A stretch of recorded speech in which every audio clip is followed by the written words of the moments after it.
All right. Good evening, everybody. So, again, we're here tonight to talk about some things that some people have never heard of. Some people might have heard of a little bit about. Um, so, it's just a little education on some things that we don't really hear about in school. Um, like I said last week, when I asked my son about what he learned during Black History Month at school, and he tells me nothing, that is that's an issue. So I think I want to take it on myself to try to help teach and try to bridge that gap a little bit. I'm not the greatest teacher. I'm not not the greatest speaker, but I feel like this is something that I can do now, especially with this technology, and we can reach people all over the USA. And this is going. I feel that this is going to turn out really well and help people, and then give you some insight on if somebody says something on what you can say. You know, so tonight we'll start with the Juneteenth. Friday the 19th is coming up, June 19th. It's a day that we celebrate in our house. It's also a day that the house is celebrating their house for a different reason, Coach Hollis's birthday. But it is a wonderful day in our house. It is the African American Independence Day. We all celebrate it. Some cities celebrate it. I know Peoria this week will be doing a march at 1 o'clock.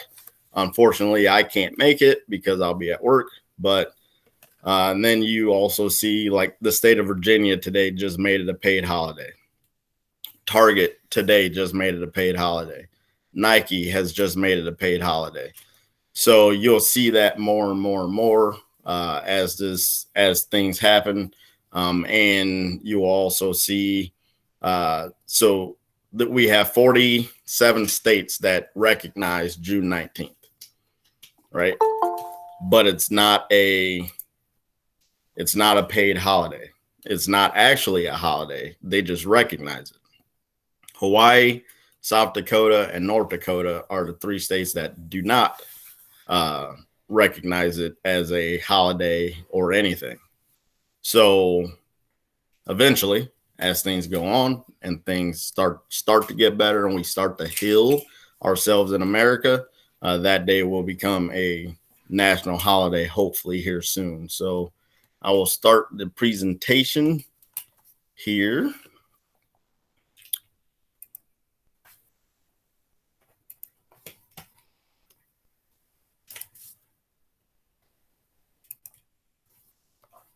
All right. Can everybody see that? Yeah, I can see it. All right, cool. Juneteenth, June 19, 1865. That is the day that African Americans became free in this country. Everybody believes it was 2.5 years before that. But as we will see here, you will notice that 2.5 years after the proclamation, Texas still had slaves working in the fields. The executive order was signed on September 22nd, 1862. It went into effect January 1st, 1863. Now, think about it, freed 3.5 million enslaved African Americans. 3.5 million slaves in the Confederate States. That wasn't including the slaves that were up north. That was the Confederate States.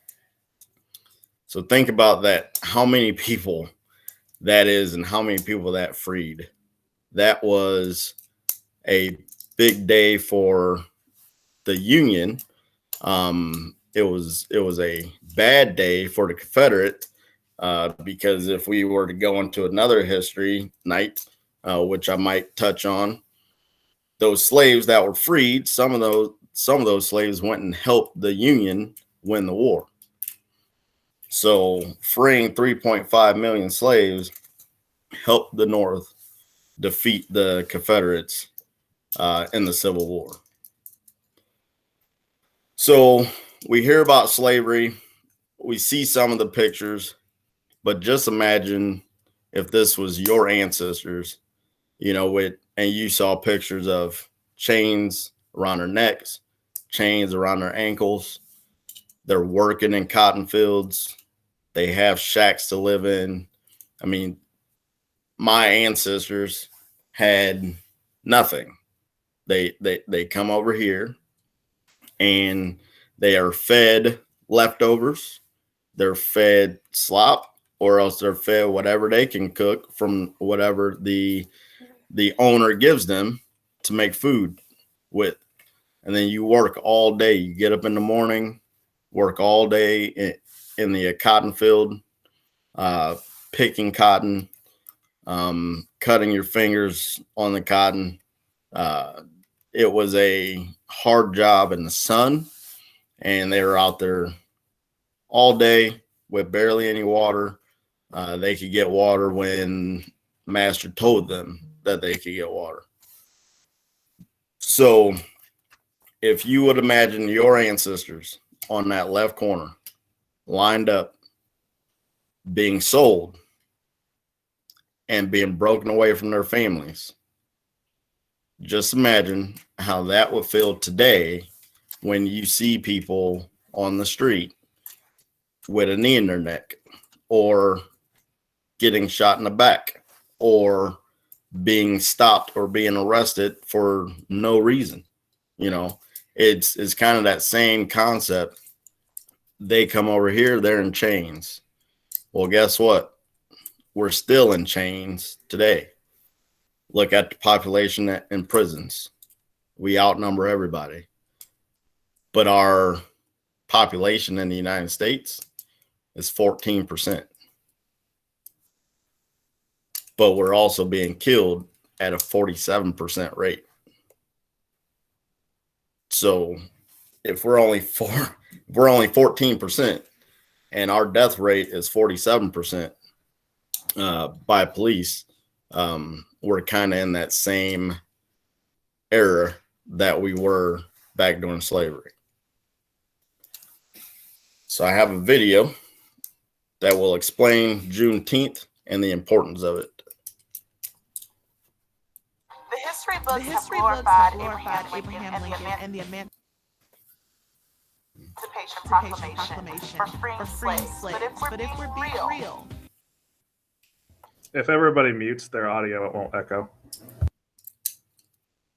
Except Brandon, obviously. it only applies to slaves who live near Union lines, where they could flee his or her plantation, or take advantage.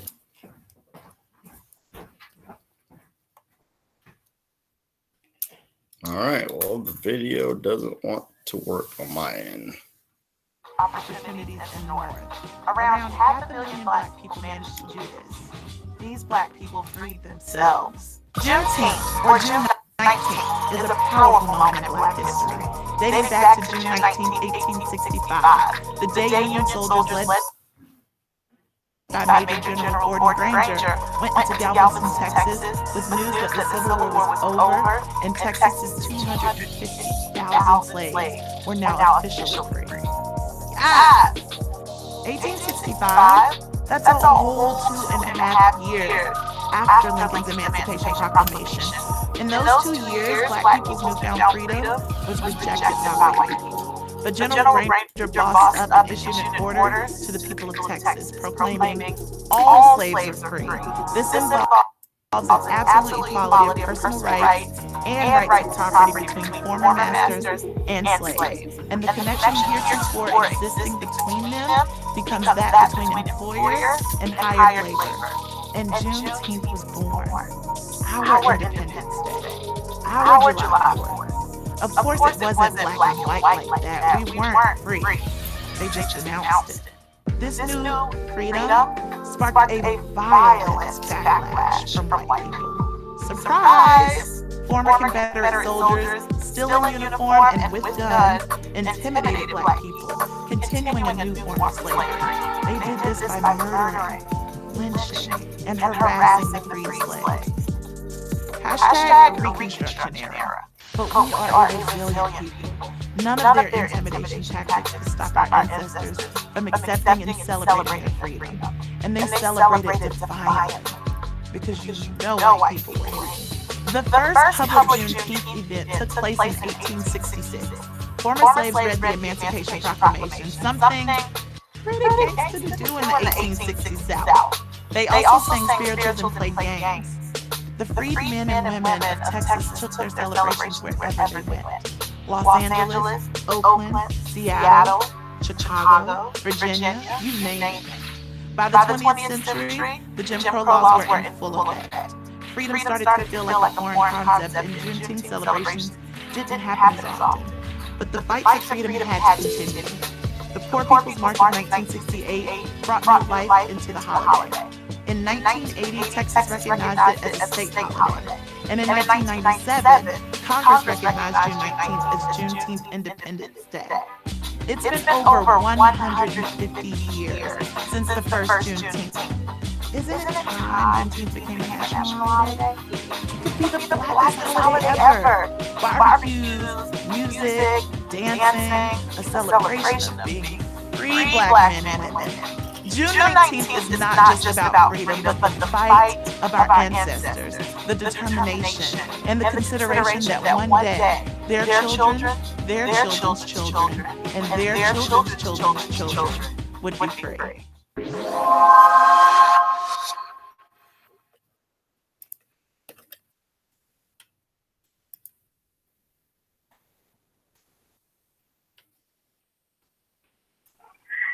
Brandon, if you mute your mic when you press play, it won't have the feedback. Okay. Where's my... No. This.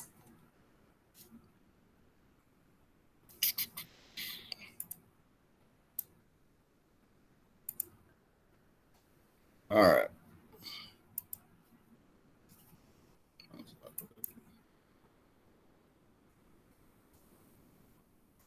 Everybody see me now? All right. So Juneteenth is a big day for us. You know,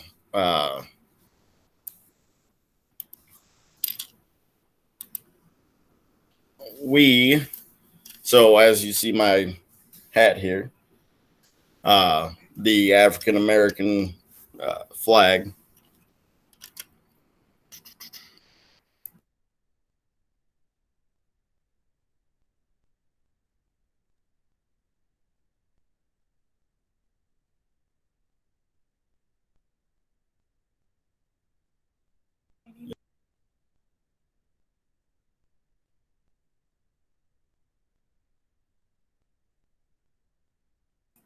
All right, I got kicked out there for a little bit. I'm back. Technology never works when you need it. All right.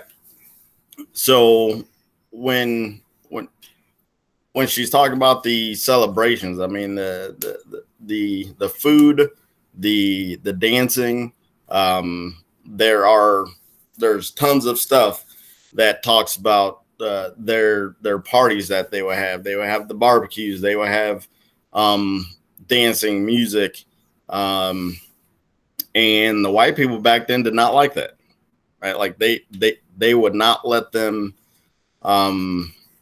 in public areas.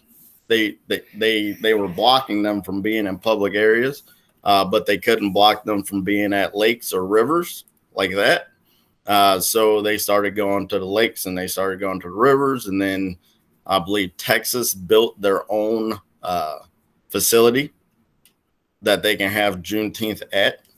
And then one big thing that we have for Juneteenth, because they had it, is strawberry soda.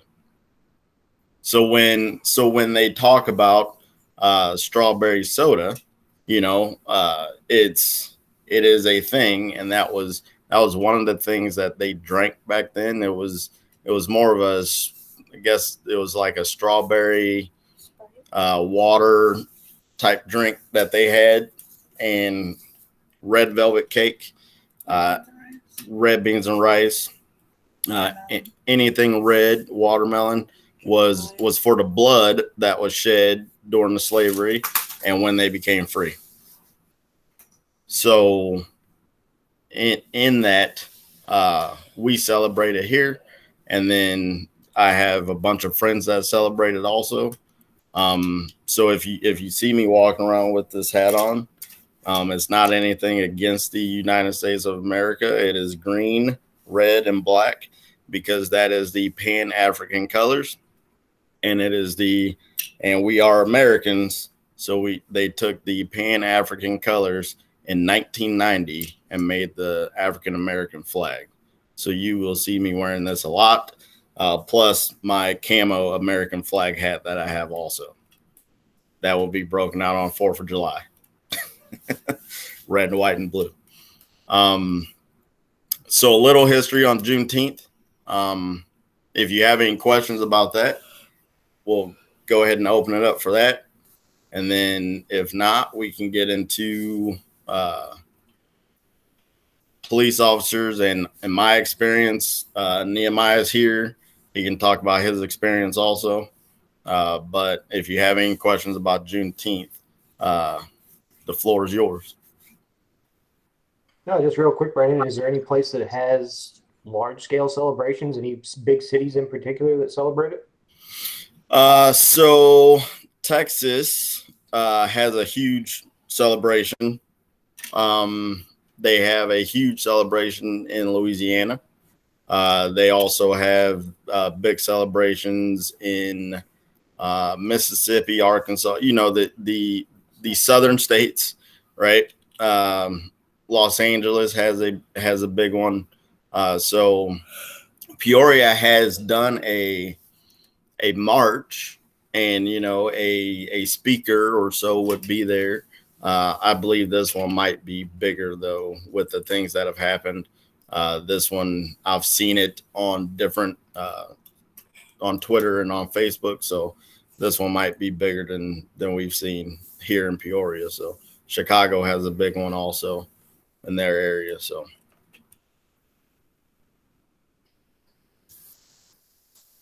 anyone else?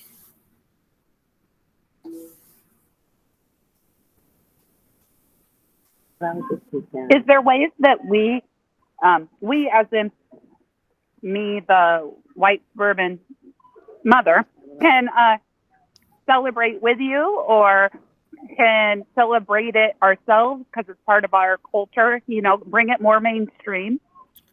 Yes.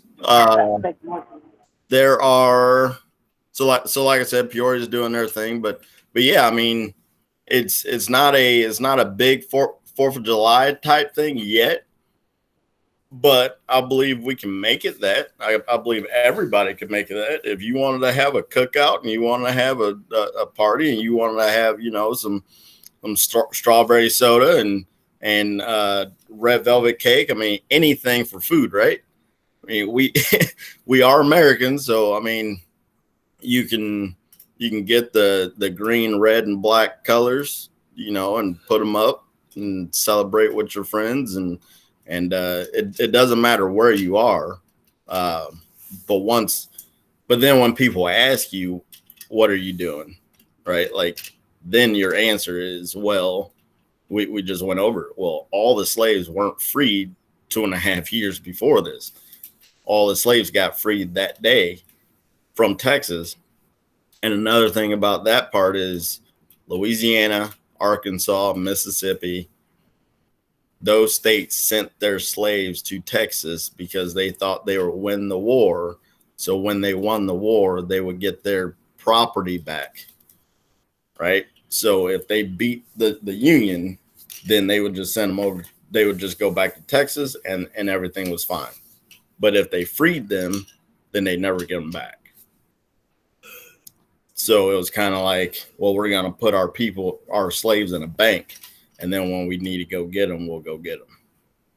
Brandon, was this almost like a I don't know if insurrection is the right word, but like in Texas they were still fighting for like 2 years after? Was there any fighting, or it was just they were hoarding all the slaves and trying to keep them away from where the federal government could make them comply? So there's two stories about what happened with Texas. One story was the messenger on his way to Texas to let them know that they were free got murdered on the way there, so they never got the message. And then, because of course it's not like now, you just send out an email and boom, it's, you know. And then there's the story of, well, they didn't care, they were going to win the war anyway, and so they wanted to get, and if they didn't win, they wanted to get their last harvest of cotton before they let these people go. This is Eric Davis. I teach history at Elmwood right now. But kind of to Brandon's point, some of the reasons that Texas ended up being where the last enslaved people were had to do with the way the Union was fighting the war. They had kind of like split Texas, since it's on the other side of the Mississippi, off from the rest of the Union. And so like the Emancipation Proclamation freed all the slaves in states that were in rebellion, which doesn't matter. Like, since they're in rebellion, they're obviously not going to like follow the Emancipation Proclamation. So it wasn't until after Texas was militarily occupied, which was in 1865 at the very end of the Civil War, that, you know, that like you were saying, the message finally got to Texas. Right. Thank you. I mean, it kind of sounds like they were Brandon is a woman. digging in their heels. Yeah, they were. Right. Dr. Golden. Yeah, Brandon, I always worry about when you when the other culture decides to celebrate with one person's cultural background. And I'm just thinking like Cinco de Mayo and things like that. Do you think there would be other people that would look at Juneteenth if we all decided to celebrate it as cultural appropriation, or is that not a worry for you? I'm not really worried about it, because everybody celebrates everybody else's stuff anyway, right? So I'm not too worried about it myself, because if you can celebrate Cinco de Mayo, right, how come you can't celebrate Juneteenth? You know, so. Well, you can. I just know that there's some Hispanics that consider what we do for Cinco de Mayo kind of a slap in the face to their culture, because it's not really what it was. Yeah, I mean, because we always make everything about America, right? So we make Cinco de Mayo as in tacos and getting drunk, you know, and and margaritas, you know, and that's not their Cinco de Mayo, you know. So if people were to start celebrating Juneteenth, would I want to celebrate it like the 4th of July? Probably not. Do we need kegs, and do we need, you know, cases of beer, and do we need, you know, all that stuff? No. Can we keep it simple like they did back then? Yes. Now, if people would celebrate in a way that they did back when they were freed, then I'm all for it. But if it gets Americanized into something else, then I would have to back off and not celebrate with certain people if they want to make it into something that it's not, you know, which is just another day to get drunk.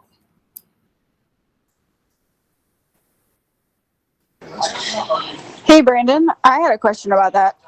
This is Julie. So as like I guess middle-aged, I don't want to say that word, but as a like a middle-aged white American woman, if we had a bunch of people in our backyard and we're just doing like a backyard celebration of Juneteenth, but it was all white people, like, is that considered like disrespectful of the situation? Which I feel like is what Joan was kind of saying. Like, if you celebrate it, how do you celebrate it the right way? I don't know if that's the right question to ask, but Yeah. So I feel like if you know the history about it, and if you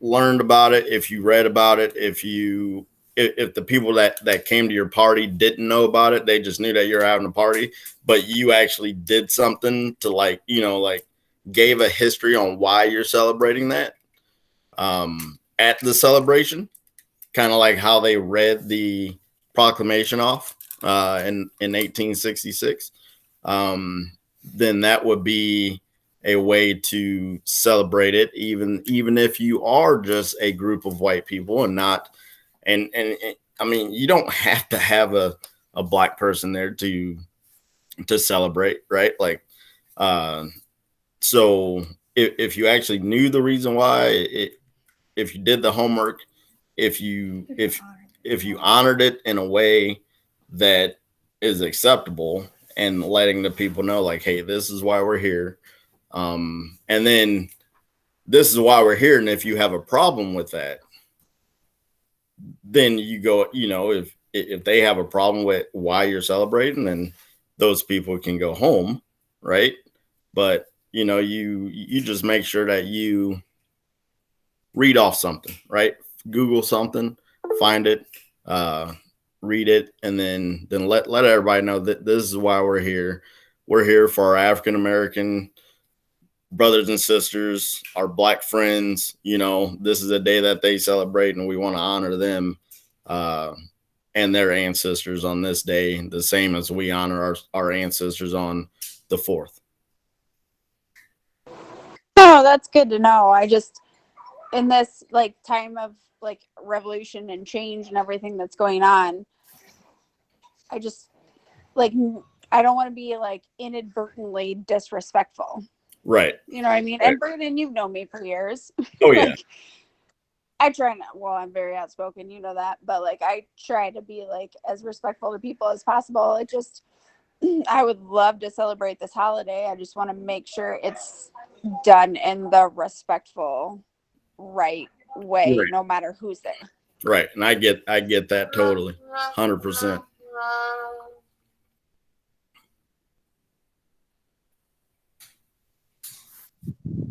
I have a question for Eric Davis.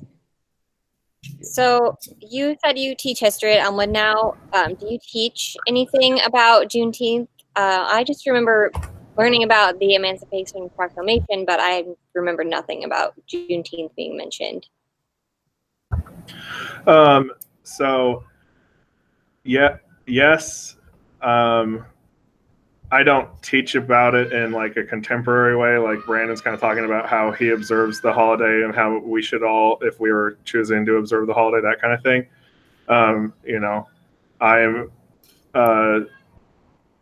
I'm a white guy, and like I always feel a little bit weird talking about issues that are more like directly related to whatever marginalized group of people. But so the way I teach the whole foundation of the U.S. history course that I teach, we start with the Civil War, and I do kind of like a history of slavery leading up to the Civil War. And then basically, I think at least that like African American history is sort of the central theme of my course, just because everything that happens ties back in with African American history, and it's just such a central part of our history. Like every country has sort of its thing that they it just keeps revolving around. And I feel like African American history is the thing that the United States, the axle that the United States history turns around.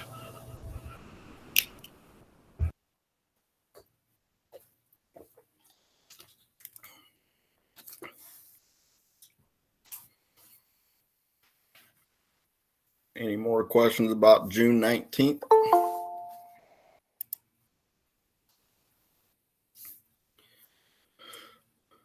All right. If there's nothing left about June 19th, Nehemiah, you want to, if you can, do you want to get on your video or at least unmute your mic, and then we'll have you speak about your experiences with police officers?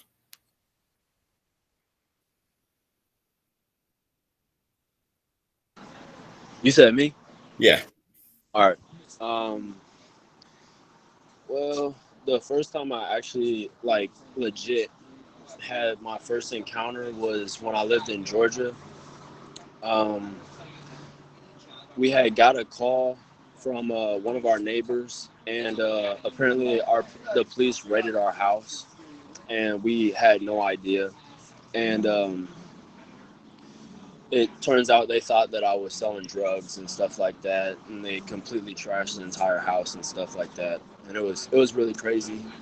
It was really scary also, but after that, I didn't really experience anything until something I remember the most is I got pulled over in Elmwood, and it was decently late at night, and she pulled me over and said I ran a stop sign and stuff like that, when I obviously didn't. But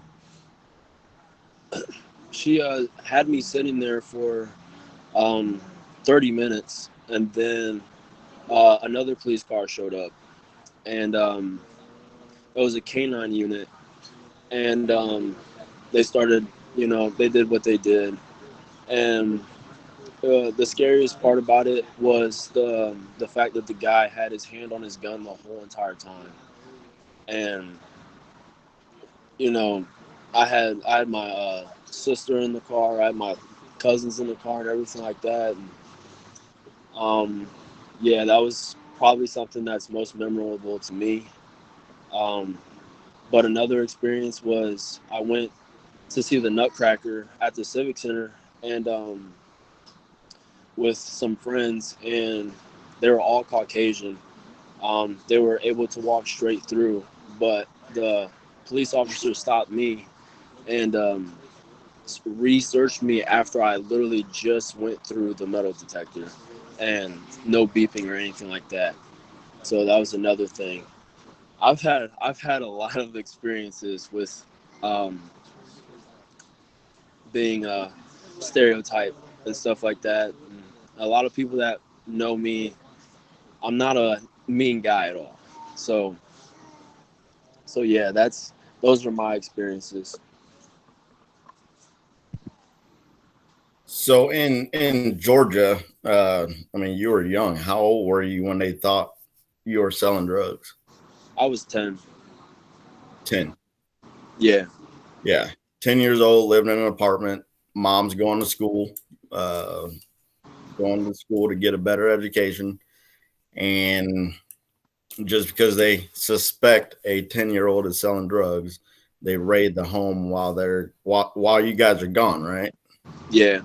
So luckily nobody was home. Yeah. When they did that, because we all know how that could have came out. Yeah. Like the girl Brianna a couple weeks ago, who's sleeping in her bed and gets shot 8 times by the police because they raided the wrong house. Yeah. Right.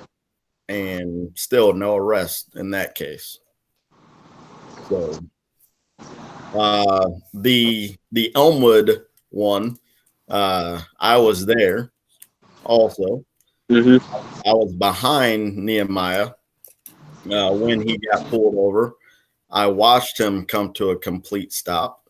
The officer obviously didn't know that I was his uncle, and we had just got done playing basketball up at the school, and she obviously did not care that there was 4? It was you, Isaac, Faith, and Isaiah, right? Yeah. Yeah. And so as they get pulled over, I turn around, of course, because those are my kids, and I pull over to the side of the road. I am off the road.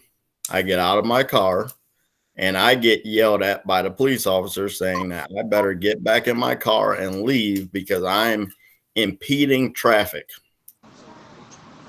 I am on the side of the road parked. I am not impeding any traffic. 2 cars have already driven by me just fine. And she didn't want to see a African-American older man standing on the side of the road. And I wasn't saying anything. I just wanted to watch to see what was going to happen. Because what's going in my mind is this cop just pulled over all my kids. They're black. They're in Elmwood. I don't know what's going to happen. So, since I know the chief of police, I went to the chief's house and gave him an earful of what was going on. And then when I drove back, that's when I saw the K9 unit doing his thing, walking the dog around the car with everybody still in the car. That's what they didn't get anybody out of the car. They had the K9 search the car, go around the car with everybody still in the car. Then, so I just keep doing laps. I'm not going to pull over because you already yelled at me, right? I'm not going to give you a reason. So I just keep driving around. You can't stop me from driving around. So that's done. What ticket did you get?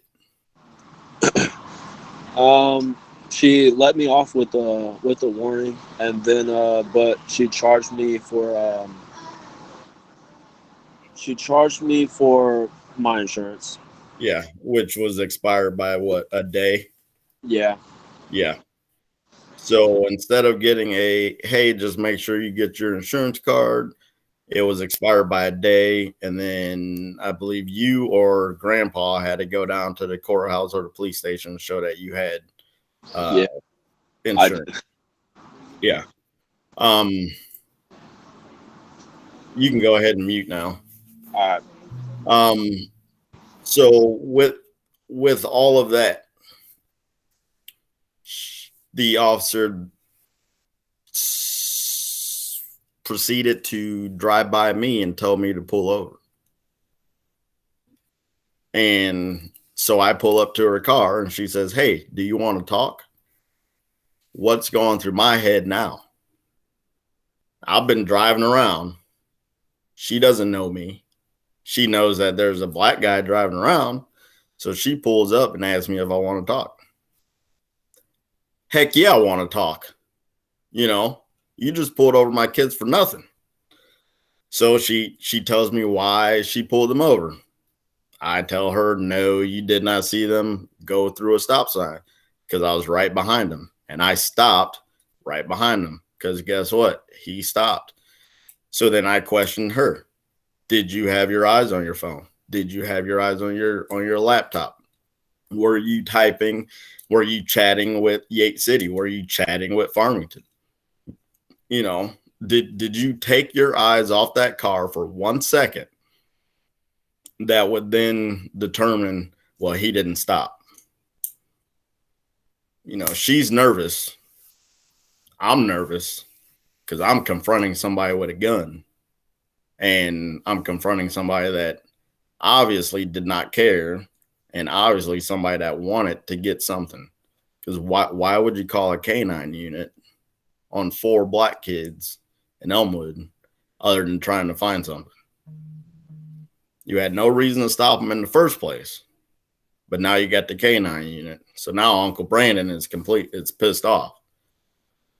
So me being me, I gave her a piece of my mind. Do you know what's going on in America? This is before all this stuff goes on. Black people are being killed. People are being pulled over for no reason. People are being slammed on the ground for no reason. Do you not watch the news?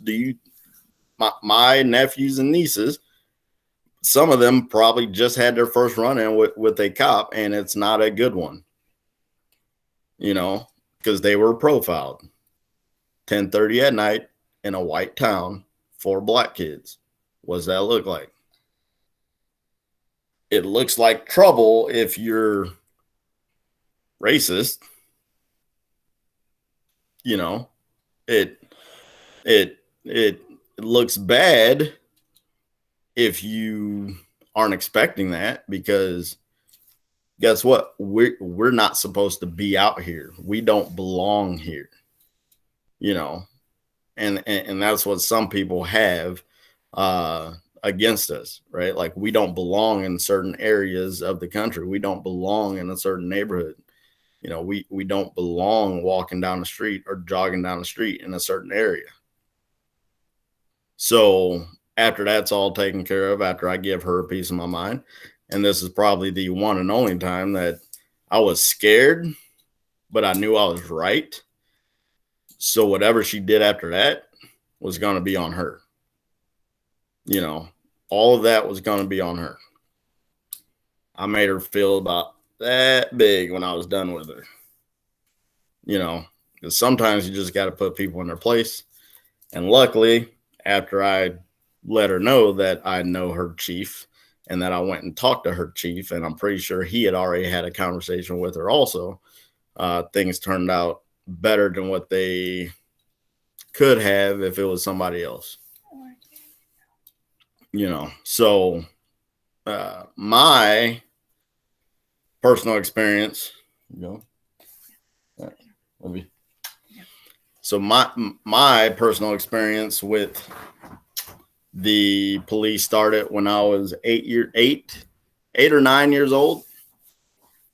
We were playing basketball at East Peoria school, high school, at the gym. My brother knew a guy that worked there. He got it cleared by the superintendent. He got it cleared by the principal. Can they do an open gym on a Sunday night? Nobody's at the school, you know.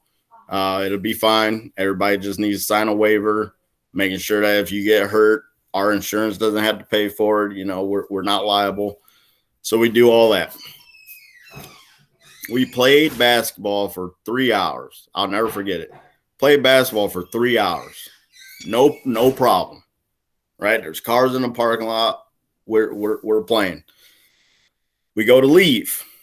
Everybody has their basketball shoes in their hands. They got basketballs in their hands, you know. People got towels. They got bags, you know. I was playing with older guys, so some of them had knee braces and all this stuff. And 8 cops pull up to the parking lot. I'm already in my brother's car. He looks in the window, says, "You sit there, you don't move, and you don't get out of the car, and you don't answer one question." I'm 8 or 9 years old. I am scared, right? Like, what is going on? We were just playing basketball. We're talking in the parking lot, and everybody's about to leave.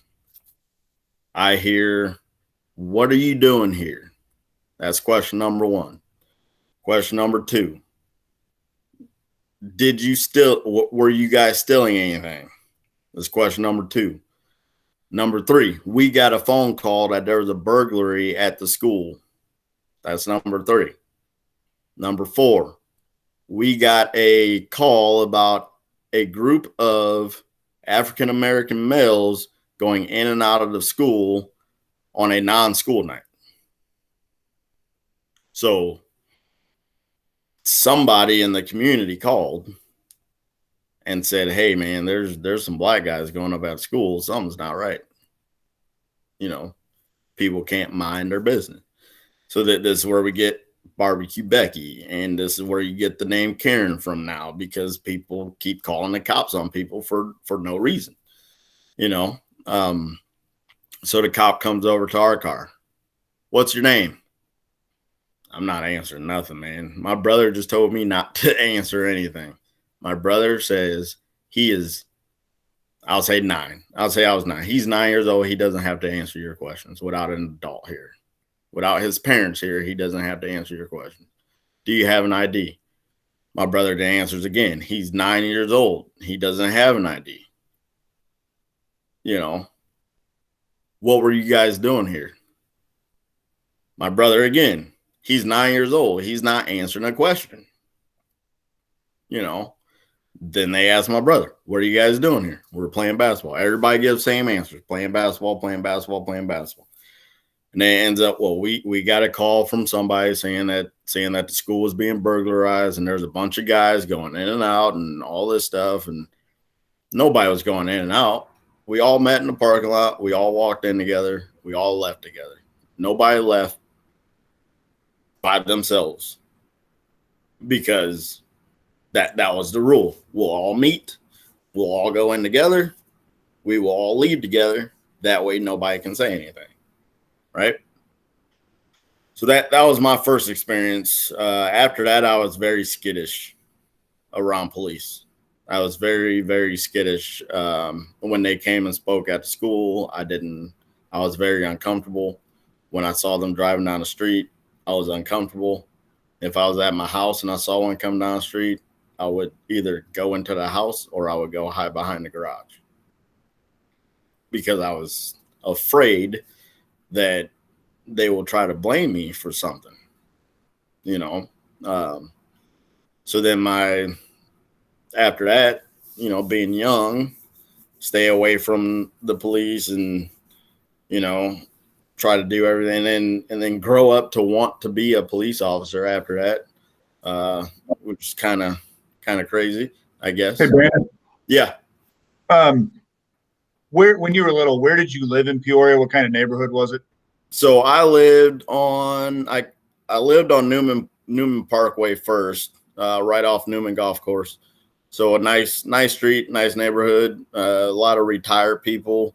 There was a younger family that lived across the street. We always hung out with them. And then I moved to Flint, which was across the street from Newman Golf Course. So lived around the corner from Sterling Middle School. Middle-aged neighborhood, some retired people. I do remember an old man who always told us to stay off his lawn. So that was, you know, you got that guy, but we were probably about 90 kids my age deep in that neighborhood.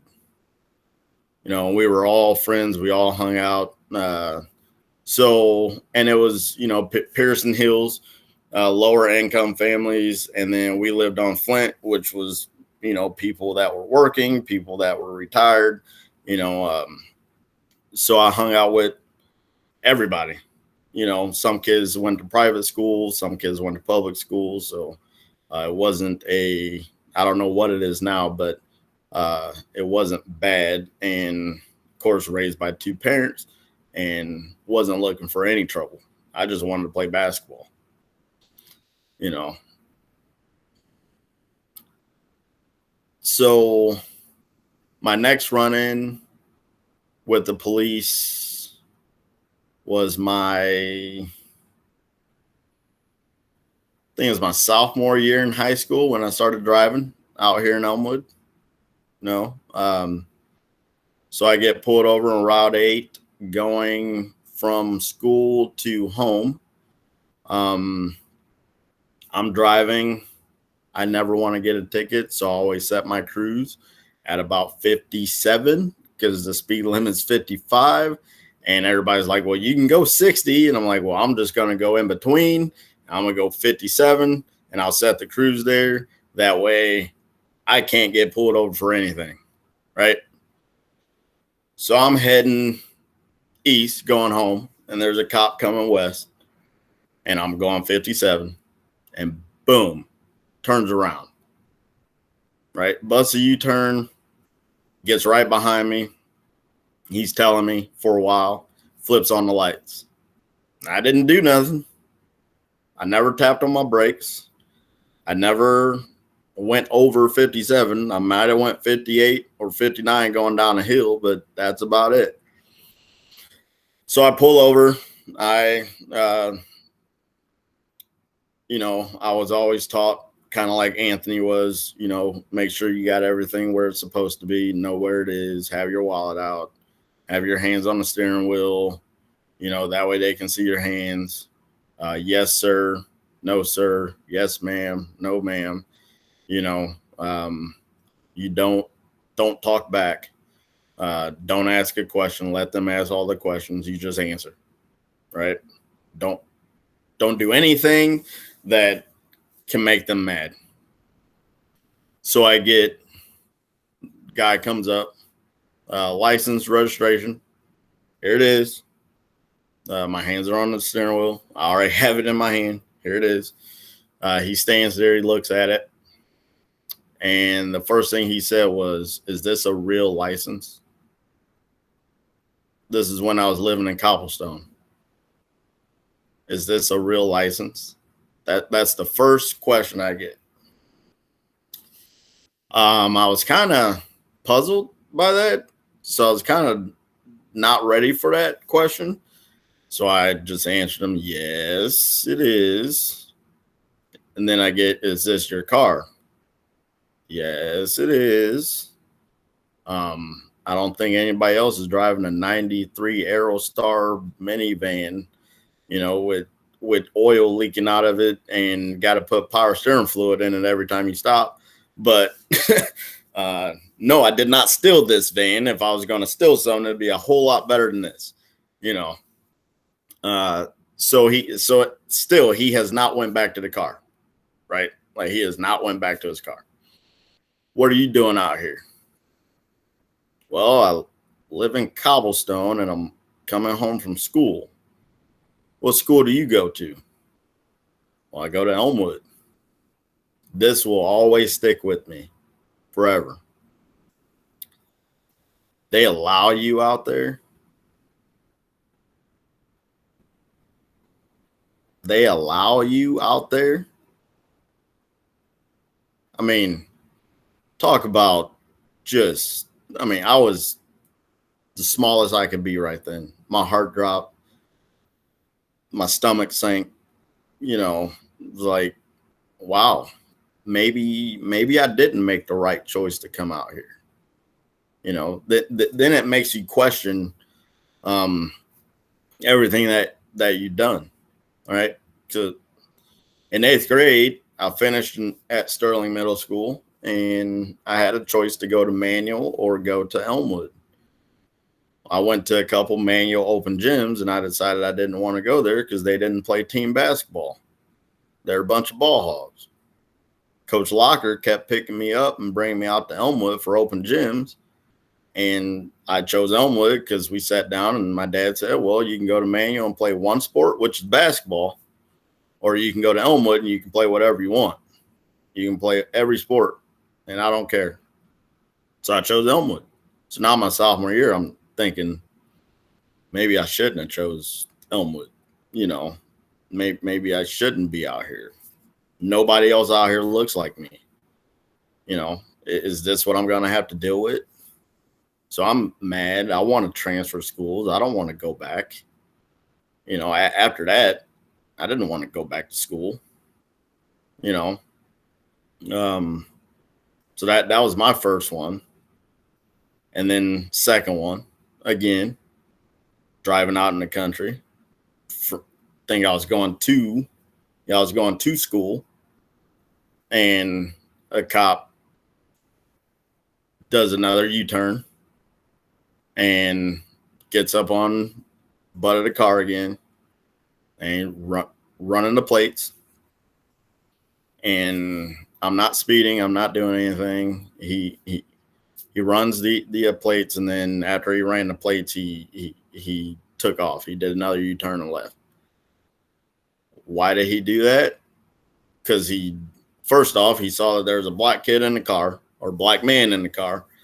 So then he came up behind me to run the plates to see if there was any kind of tickets against the car, anything he'd get me pulled over for. And then once it came back clean, he left. Again, heart pounding, sick to my stomach. I think that day I actually did go back home. Like, I don't think I went to school that day. Because, again, maybe I shouldn't be out here. That gets you thinking, and this ain't for me. You know, I'd be better off going to Manual and being around other black people, and you know, maybe I can keep my nose down, head down, nose down, and don't have to worry about it, because there's other people that they're worried about more than me, right? Like I can fit in, I can blend in, except for when I'm leaving school and then driving out to Cobblestone. If I'm driving past the police department every day, then maybe county would pull me over then. I don't know. So then I started questioning, why did my parents move out here? Why are we out here? You know, I love Cobblestone. I had good friends out there, but then you start questioning, like, hey, I think I'd be better off in Peoria. I hate it here. You know, why'd you guys have to move out here? It's all white out here. You know, nobody looks like me here. So I dealt with that, kind of going to school, walking the hallways and not seeing anybody else your color, you know, and not seeing anybody else that deals with the stuff that you deal with. So then you had nobody to talk to about it. Which today, I mean, I'm in the same boat. I work in a department where I'm the only black male, right? Except for the two doctors. And I can tell you this, we're not on the same level. And I don't think I can talk to them about what's going on today. Right? Like I have nobody to talk to about it, except for my family and my friends. It's like something happens, I can't vent at work. I have to watch what I say, you know? So I just keep my mouth shut and do my job, keep my mouth shut, come home. So that was 2 instances with the cops. Third, another one that I'll never forget is I was coming home with one of my friends from Elmwood. I wasn't the one driving, he was. And we pull into my driveway and cop flips his lights on. Like in our driveway, I'm thinking it's just a cop that normally comes through and he's just gonna go down the street, turn around, come back. Vidal knows our cul-de-sac, you know, he lived by me. So get pulled over in my own driveway. Guess where the cop walked to? I'm in the passenger seat. He came straight to my side. Didn't question the guy that's driving. He came to my side. What are you guys out doing? Well, why aren't you over there? Why are you asking me? Like, hey man, my friend's bringing me home. You know, we just got done with practice, bringing me home.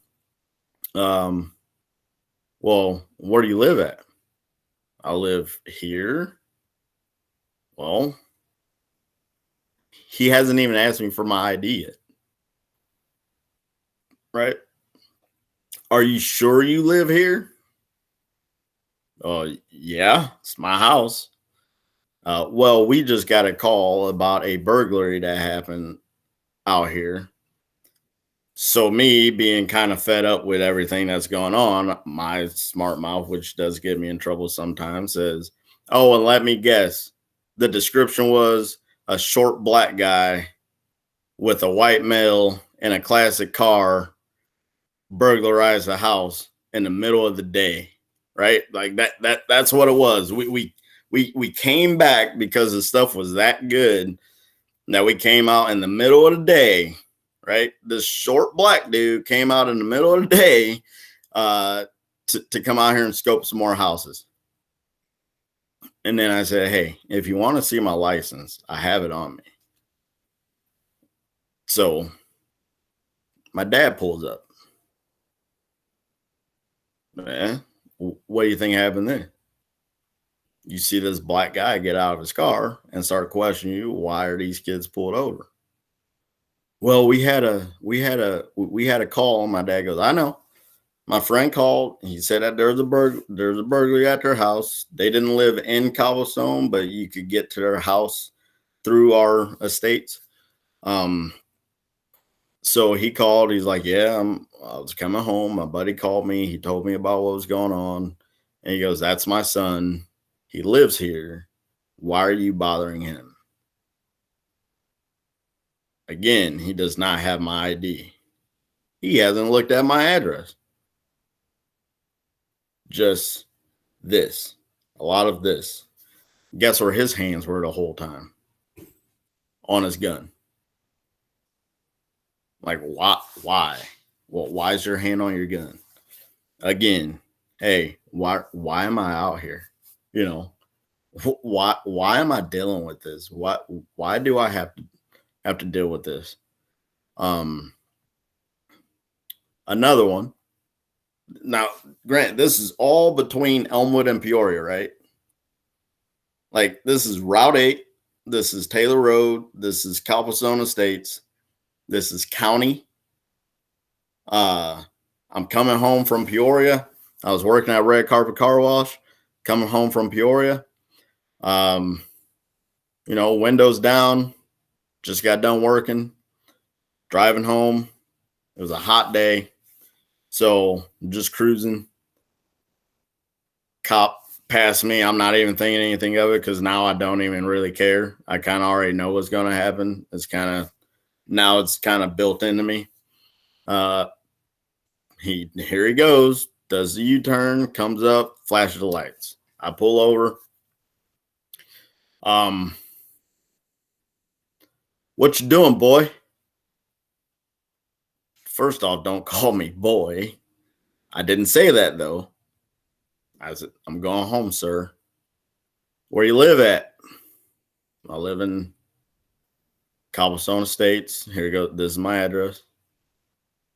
Same question. You sure you live out there? Are you just making this up so I'll leave you alone? You know, you pretty much like you figured out an address to give us so we would leave you alone. One of those things. Like, I got on the map and I'm gonna, hey, if I get pulled over while I'm going out to the country that I didn't even knew existed before 8th grade, mind you. I always heard about Elmwood on the news, but I had no clue where it was. But yeah, I'm on my way out there. I'm going to give you a fake address so I can go do whatever I wanted to do. Right? Like, how dumb is that? Once you ask me for my license, my address is on it. So I give them license, registration, go through the whole thing. He comes back up. You might want to slow down next time. I'm like, what are you talking about? Well, you know, I clocked you going 60 and a 55. Everybody goes 60 and a 55 out here. Heck, people go 70 out here and nothing happens to them. But just another day, just another time being stopped by the police. I very rarely take Route 8 now if I'm by myself. And that was in high school. Now it is Route 8 to Maher to the interstate. Because on the interstate, it doesn't matter what color you are. If you're speeding, you're going to get pulled over.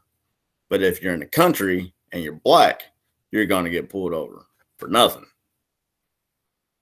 You know, and that's something that I had to learn. And it sucks that being 35 years old, I don't trust driving on a highway because I feel like if I do and I see an officer, then I'm going to get pulled over. But one good thing is now that I know the sheriff, I mean, that might help a little bit with that. So I can just send a text or an email and just let them know what happened. But yeah, so those are a couple things that happen.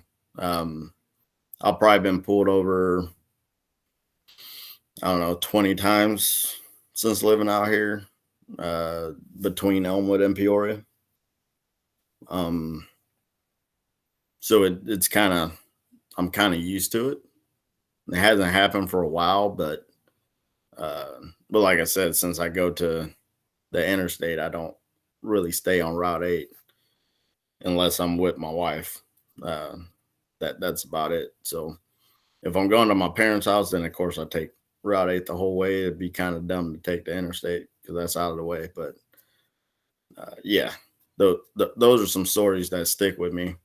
Unfortunately, my nephew had to deal with one right here in town, and that really, really, really bothered me. Luckily, I think that was like her last week working here also. Just, I don't know what she was thinking, but it wasn't good. It could have turned out worse than what it was, but luckily she obviously had a talk with Chief, and luckily after that she probably knew exactly who I was when I came to talk to her. So, any questions?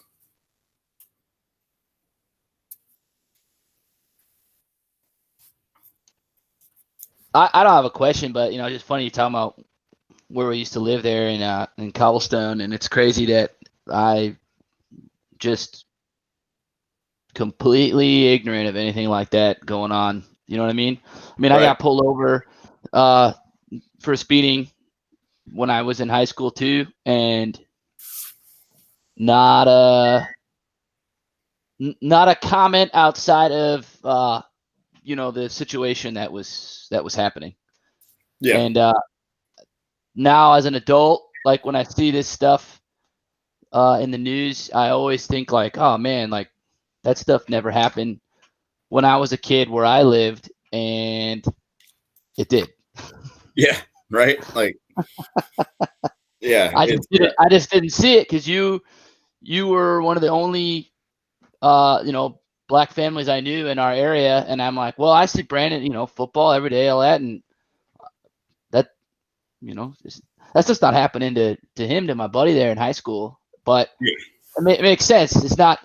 This has been one of the first times where I've been able to talk a lot with the people I work with and yourself, and you saw on Facebook a lot of the guys I've been in the Marine Corps with, like kind of talking about stuff that we just never. I mean, it's not something that's really talked about. Like my neighbor right now is black. We talk all the time. I'm always helping him with stuff. He comes over here, helps me. We've never talked about that kind of stuff. It probably just feels like I don't want to bring it up. Right. Like you said, you probably don't feel comfortable maybe bringing it up to, I don't know. I don't know what took something like this to make it comfortable. Like, I don't know. I'm kind of rambling now, but no one's ever, all the black people I've known my whole life, never talked about this subject. Yeah. This is uncomfortable for me to talk about. Right. Like this is something that, I mean, it's not like we just go hang out and go to the barbershop and talk about, hey man, I got pulled over yesterday. I've had white friends say, hey man, I got pulled over yesterday and you wouldn't believe how fast I was going, and I got a warning. Right.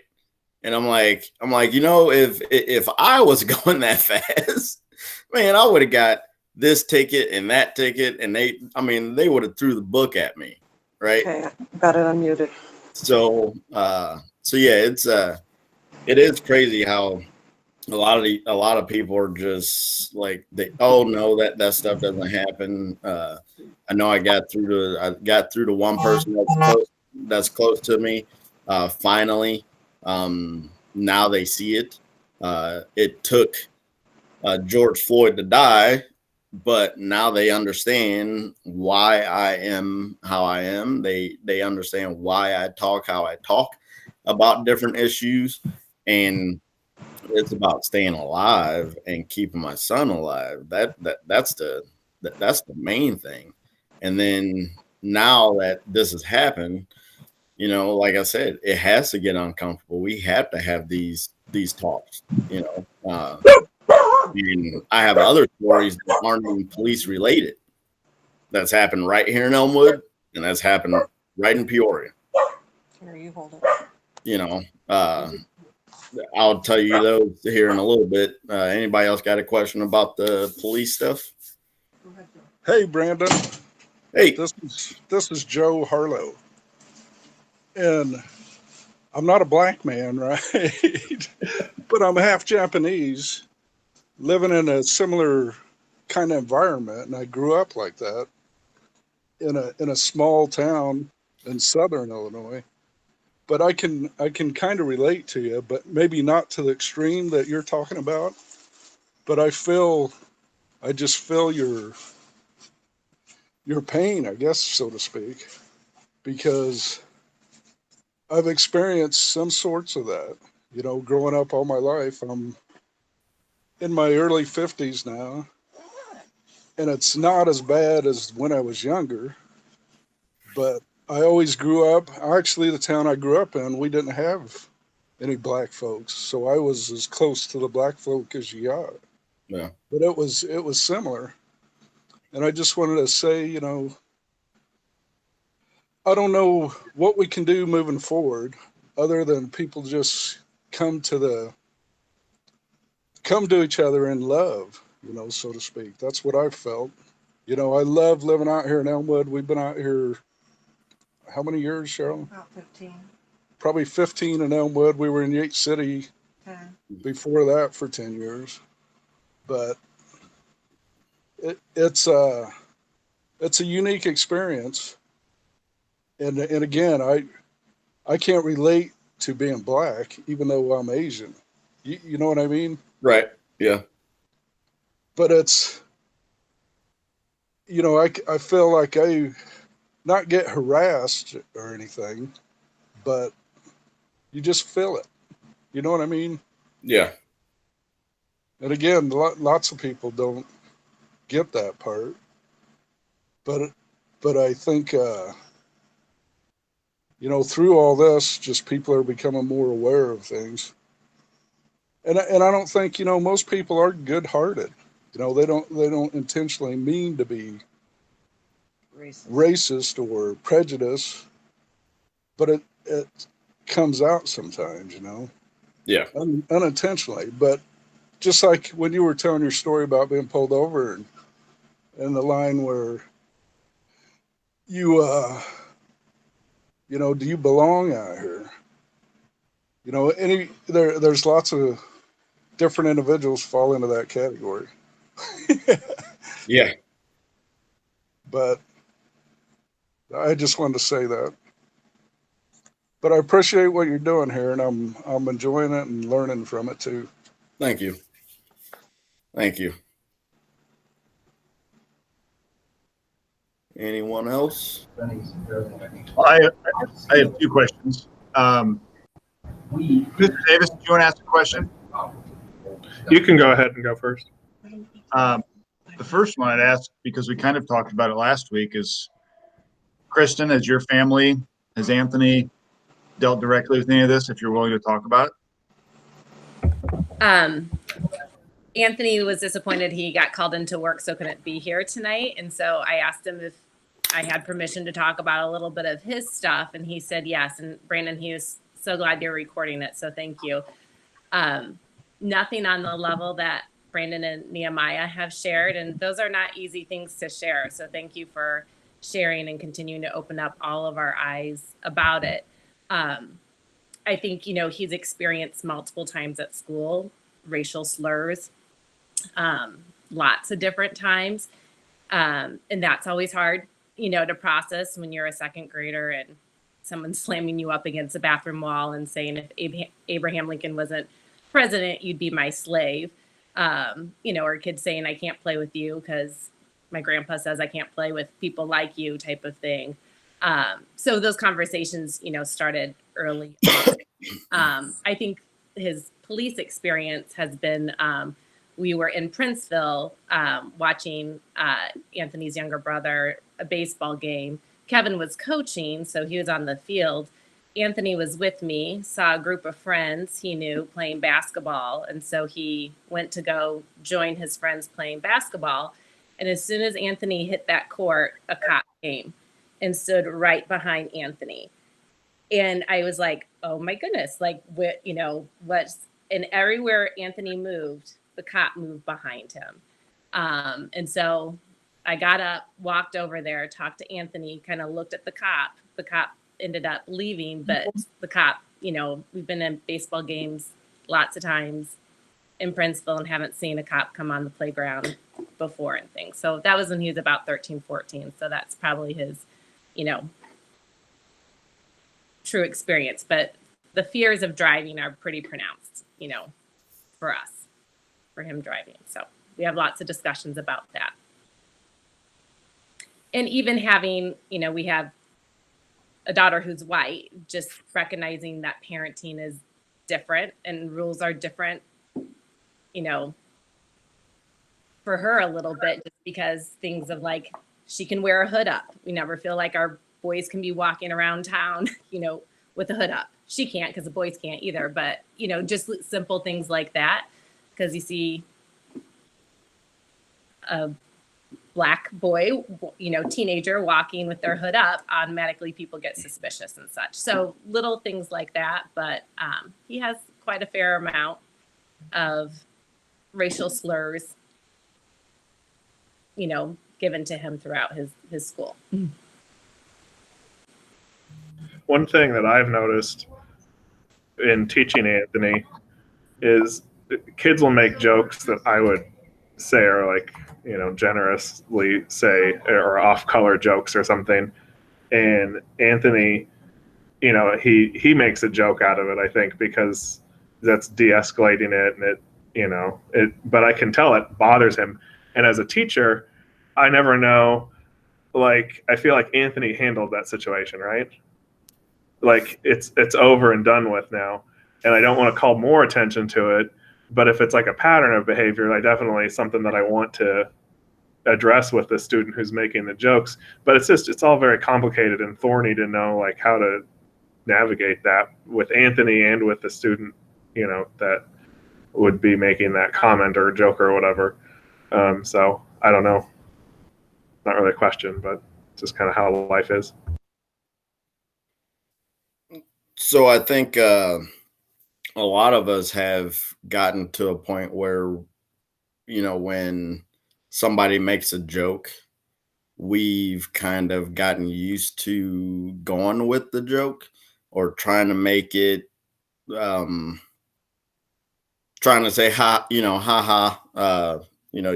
made a black joke, right? Like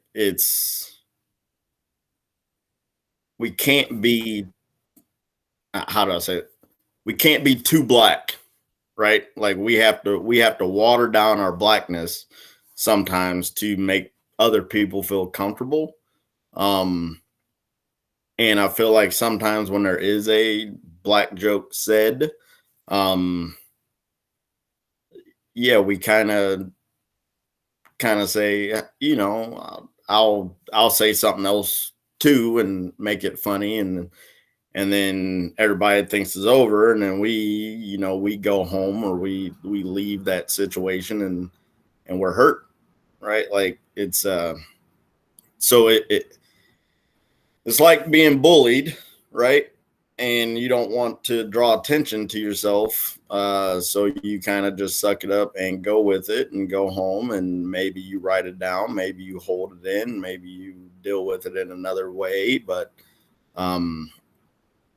so sometimes we tend to make other people feel comfortable, and then but yet we're still uncomfortable, but we don't want them to feel uncomfortable, right? Like we would rather feel uncomfortable than make them feel that way, because sorry, Amanda, I was just going to ask a question then. So I know that my kids and I talk about this all of the time, and they're only 11. But Taylor specifically, and I don't know if Ration has ever said it, but she comes home and she's very open about things, who's talking about what they're saying. And from time to time, we'll talk about it. And I don't know if Ration does that or not. No idea. But I do know that there's been points where she's looked at somebody who's making an inappropriate comment of any kind, whether it's usually in this case, it was actually to do with being gay, right? But similar, somebody made a comment and she just looked at the person saying it and said, that was ignorant. Right. That's my girl, right? So yeah. In doing that, is that acceptable, so that maybe, and I don't know, I'm just trying to teach, so that maybe the child that is gay doesn't have to laugh it off and make fun of themselves as at their own expense because somebody else stood up for them at the beginning to know that they're not alone, or does it make it feel worse? No, it would make them feel better because somebody is sticking up for them, right? Like, so that's what our whole football thing is all about, right? Like standing up for people that are oppressed, stand up for people that are being made fun of, stand up for people that are being bullied. So I have done it myself in high school, in college, at work. I've stood up for people, and I would say it makes you feel better that, hey, somebody recognized that wasn't right.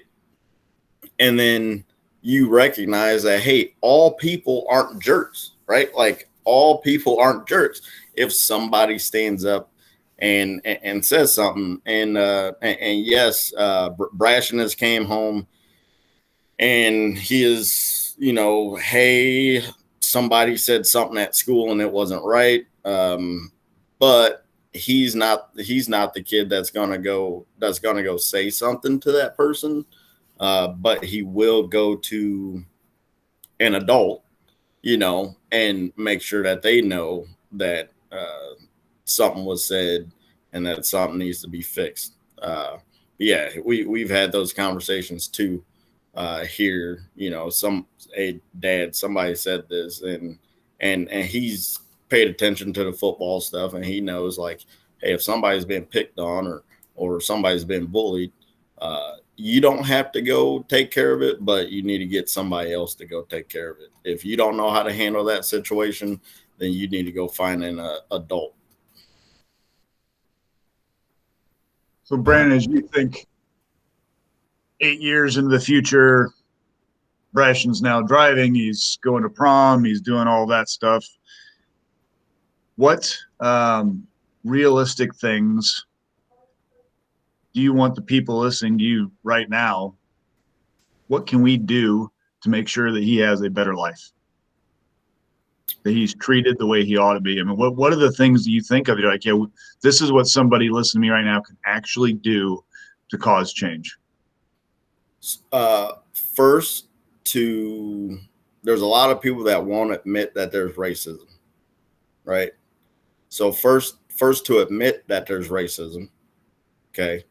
And then secondly, look at yourself, right?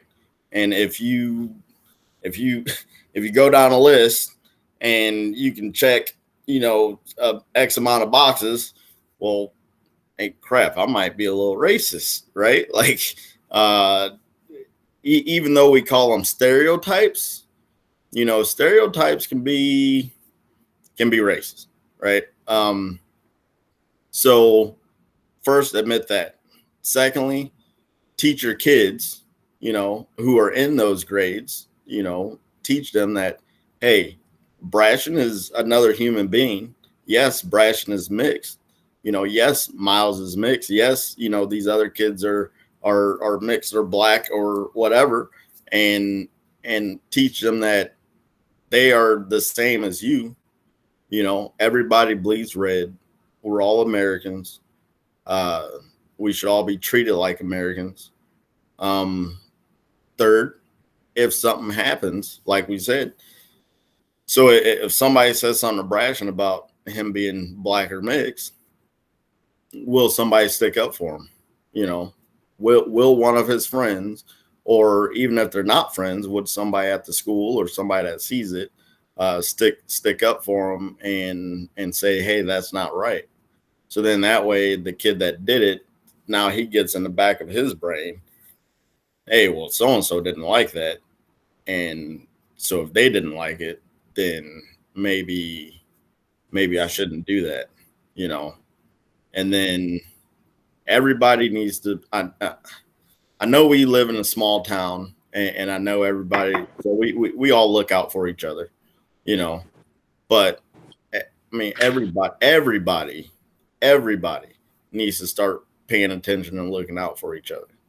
If in 8 years, or, well, he's 11, so in 5 years, 6 years, he's driving, You know, I don't want to have to teach my kid, hey, if you get our first lesson today is going to be straightening up your mirrors, looking through your rear view, putting on your seatbelt, and then this is what's going to happen when you get pulled over. Right? Like, if we can teach our kids, teach our friends, stick up for other people that aren't like you with your friends, that would also make you a stronger person. That would get them to start doubting themselves, you know, if you actually call it out. And then maybe, just maybe, in 5, 6, 7, 8 years, I won't have to worry about my son getting pulled over on the side of the road and then having to deal with probably going to prom with a white girl, right? Like in Elmwood, and then getting pulled over or something on a prom night just because somebody wants to be an idiot, you know, or somebody wants to show that they're big and bad. And hopefully some of these kids can also go to their parents and start teaching them. If a kid, Hey, Brandon. Yeah. Hey, Brandon.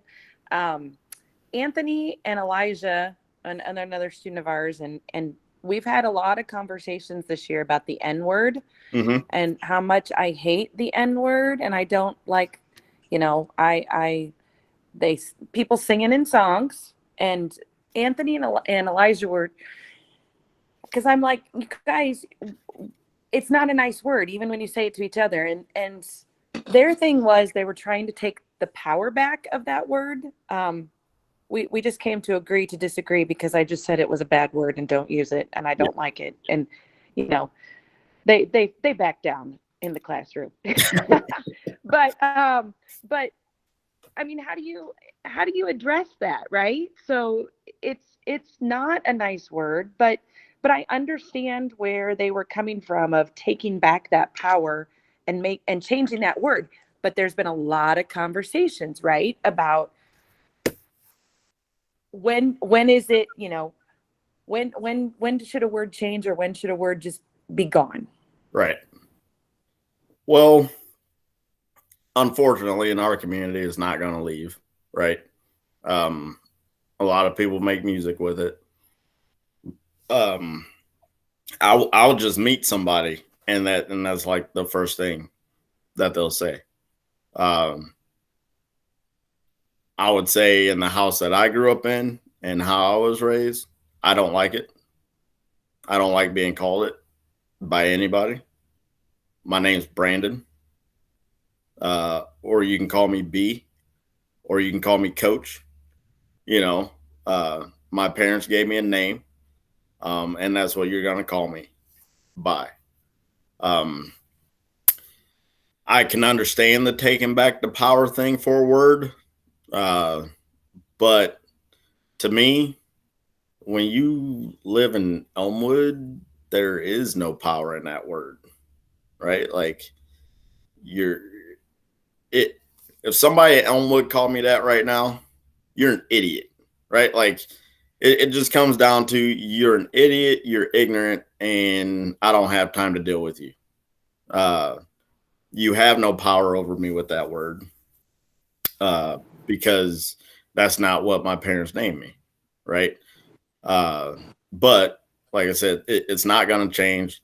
Music, movies, you know, you would have to, I don't know what you could do to get rid of it, but I know the ER is totally different than the A on the end. You know, so I don't know. That one's tough. But again, if you're living in Elmwood, if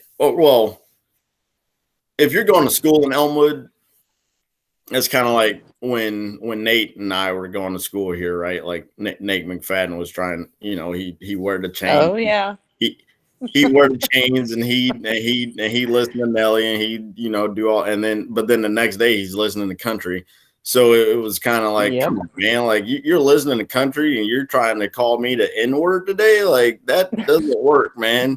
Like, no, my name's Brandon or B or double B or whatever. Right. Like, but it's not that.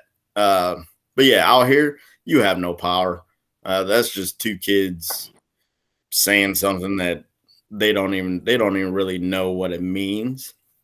That could be another lesson on what that word meant, what that word means, and then what that word means today in the Black community. Yeah, they use it. I don't use it. I'll say hi, and I'll say your name. I'll say brother. I'll say that, but or guy. But I'll never use that word because of how I was raised in my household. So my dad grew up with that word flung at him too many times for me to disrespect him and use it. So I've just never liked it. So I've got a question, and I'm sorry, all my questions seem to revolve around my children, but I feel like that's where I can make the biggest difference, right? Is continuing. So I want to, you and I have had many conversations, and I've told you that, we're all growing, and I would, in the first admit that there are parts of me that are racist that I didn't even know until you start reading it. Like, I didn't know why I did that, right? That's just how I was brought up, and I didn't even question that part of me is inherently racist without me knowing it. And then, so I think about that with me. And when I was in high school, I got asked to go to prom by the only Black student in my high school. My parents love them to death, but my dad wouldn't let me go because the student was Black. That was the first time I knew anything about racism or being racist ever, okay? Because it wasn't in me. So I'm thinking about my children and how I can help them not be exposed. And I know we can't shelter them from everything, but not be exposed to that toxic nature of those inherent racism things that I didn't know existed, but obviously now I do. Like, how can I talk with them and teach them to be like, you might go to people's houses that you might hear these things that we don't talk about or talk negatively about. They're a little more openly racist. How do I have them know that that's not okay, but also not shelter them from friends, right, that can't choose their parents? Right. So, man, that's a good one. Really, that's a we have sheltered Brashen a lot here from certain things, but I will never keep him away from his friends, because the kids are all growing, and I believe that the kids need to be around other kids that have a different opinion, right? So if your kid goes to somebody's house and their parents are just outright racist, right? And your kids are there, your kids are hearing it, and your kids can come home and they're, well, I'm not raised like that. Like, that's not right. Your kids might be able to help their kids. You see what I'm saying? They're getting a different opinion and they're seeing something different. And then maybe that can help that child from seeing a different angle and not becoming like their parents, right? Maybe they can see, well, my friend doesn't like that, which is what most kids tend to do now anyway. Well, if my friend doesn't believe in that, or my friend's not like that, then I don't need to be like that, because what's going to happen is that kid would be, if everything starts going right, if everything starts going how it should, that kid would be the outcast, and no kids want to be the outcast, right? So if your kid was like, hey, that's not right, man, you shouldn't say that. And if you do, I'm not going to come over here anymore. Right. Like, what if that's their best friend? What if your kid is their best friend and they say, well, I'm not going to come over here anymore if you're going to talk like that, or your parents are going to talk like that. And they're like, wait a minute, but I like playing with you. I like being around you. Oh, okay. So Oh, that's the whole child thing is different because being in Elmwood, you don't get the diversity that you would get in a bigger city. You know, you don't see those people every day. So you see it on TV, you see it in the news, you see Brashen, you see the other kids that are here, but the kids aren't getting what I got when I was in school. The kids aren't getting what you would get if you lived in a bigger city like Chicago or New Orleans or Baton Rouge or LA or something like that. So the biggest thing is just keep teaching them at home. You know, a lot of kids they're taught what they see at home. They'll be mom or dad, and hopefully maybe they can rub off on somebody else as they get older and get them to think how they do instead of like their parents, which is what we're seeing now. I'm seeing a lot of videos of these younger adults that aren't like their parents, and they're calling their parents out, and they got them on video and they're showing it, and they're like, Dad, that's not right. Like I saw one today, a guy compared black people to dogs, and they kicked their son out of the house because their son called him out on it, you know, and like, that's not right. You know, black people aren't dogs. How are you going to compare people to dogs? You know, pretty much told them you're racist, and they kicked them out. So I just wanted to just add, Maddox and I were just talking a little bit, and I asked him if there's anything I've done to like help him or that we've done at all. And we went to Domino's for his birthday this year, and he took a couple friends with him. And one of his friends said something racist, and none of them even realized that it was. And after we got back in the car, I like sat them down so we could all like just talk about it. Mm-hmm. It was just like, hey, I don't know if you realize that this comment was really inappropriate, but it was racist, and this is why. So I know it's something like really little and simple, but Maddox said that that's something that helped him and his friends realize, because they didn't even realize it. You know, they're all 9 and 10 years old. Right. They didn't even know. So. Yeah, because the kid heard it at home probably or around a grandparent or something, and boom, it comes out of their mouth, right? Anything we say, they're gonna say. So I think kind of one of the themes that I'm hearing you guys say is like it matters more to kids and to parents and whatever when it's from a peer, right, that steps up and says something, as opposed to a figure of authority, or, you know, like it shouldn't be the responsibility of, you know, an African American person in a group of people to just like have to police racism and polite behavior constantly. Like it's better if it's a peer that steps up and says something, because that just comes from a different place for whatever reason. Right. If your peer tells you you're wrong, who are they more going to listen to? A teacher who doesn't live with them, another adult that doesn't live with them, heck, their parents right now? Or are they going to listen to the kids that they're with and the kids that they want to impress that they're with? You know, kids want to impress their friends. So if they are going to be with their friends, if somebody sticks up and says, hey man, that's not right, then guess what? They're going to say, well, if I want to hang out with the most popular kid in school, then I better watch what I say, you know? And then in a way that'll help them out in the long run. And then when they do go off to school and go off to college, they won't say something to the wrong person and get knocked out. Right?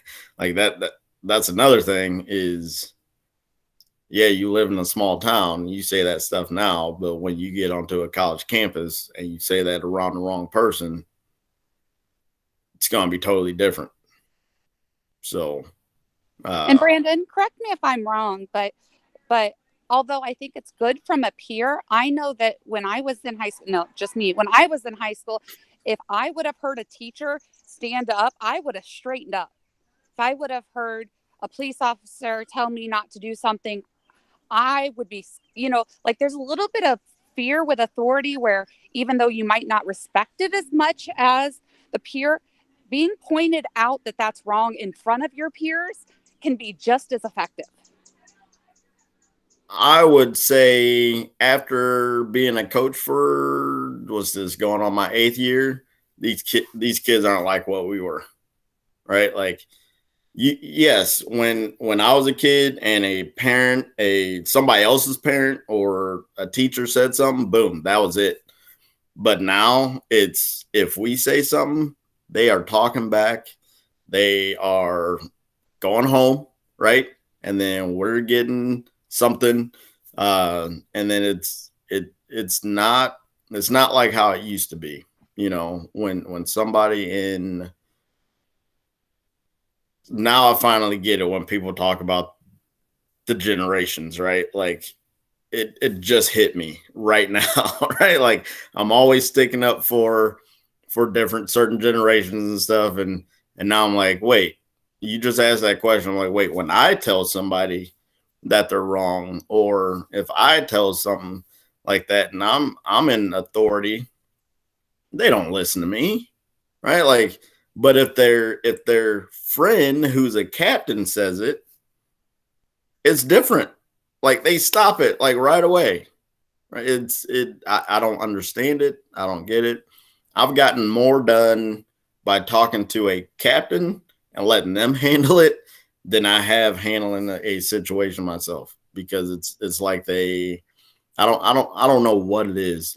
Like they want to show off to the other people, right? Like they want to show like, well, this guy can't tell me nothing. And then next thing you know, it's a bigger problem than what it should have been. But yeah, kids, especially teenagers now, they listen to each other a lot more than what we did. Because if my friends told me something, I wasn't listening to them back then. But if my dad or mom or grandparents said it, oh yeah, trust me, it's stopping. That makes me kind of sad, only because I think about the kids, that's a lot of responsibility, and they should have it. Like we should empower them to speak up, right? But the sole responsibility, if they're scared to speak up because they don't even see the figures of authority speaking up too, it doesn't make their silence complacent anymore. It makes it seem like them speaking up makes them in the wrong because not speaking up wasn't wrong. Right. Now, I wouldn't say that's all the kids. I mean, there are some kids that we say it, I mean, boom, that's it. We don't have to deal with it. But then there's other kids that if an adult says something, they don't want to hear it. But if their friends say it and their friends say that they're disappointed in them, you can tell it hurts. You can tell it really hurts. Right. So some kids are different than others. I mean, everybody's different. Right. But I would say more now kids listen to their friends more than they do the adults. But if the captain or whoever their friend is in line with that adult, then everything works out. Hey, Brandon. Yeah, I think though, Eric's point about you can't expect the person that's being oppressed to police every conversation is important, because the kid may say something if they have the backup of an authority figure who said it first, and the next time they think, oh, Coach Butler thinks that way too, so next time that's done, I'm going to emulate him and say that. And I think we have to call out every microaggression. Like, yeah. I don't think we can sit around and say only the biggest, baddest things are we going to say something. We have to, the jokes are microaggressions, and we have to call those out and make people realize that implicit bias and those racial jokes are still oppressing people every day. And so I think as adults, we still, even if we don't think the kid's listening, I think it gets to them at a level that they'll think about it next time, because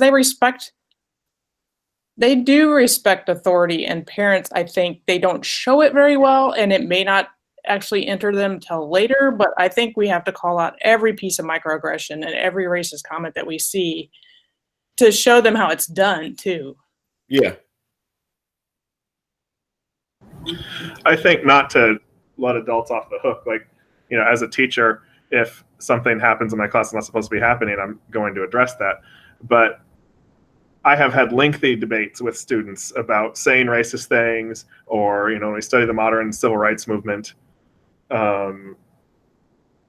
like when we get to that point in history, or maybe even a little past that, that's when students start pushing back on me about like what I'm teaching. You know, like they'll say, I don't believe that that's true, because it starts to become kind of political, right? Like when you talk about racism in a modern context, all of a sudden you're not learning about what happened during Reconstruction, and you can kind of say, well, that was then. Like this is now. This is their lived experience, and it's very hard to navigate that.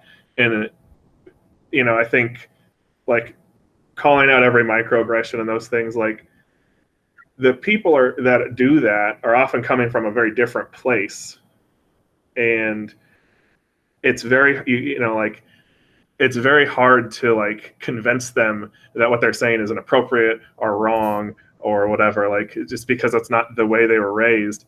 And you know, as a teacher, I'm standing up here presenting all these facts. Like I can only get so much done. You know, like I can only make so much difference with that kid. You know, it would be much more effective if a peer said something to them, or, you know, like that's because of my position. It's much easier for them to look at that and say, I'm just getting a rise out of the teacher. You know, like it's distracting, you know, like you kind of look ridiculous sometimes getting into a tete-a-tete with a student. I don't know how to like describe that in a way that probably makes sense if you just haven't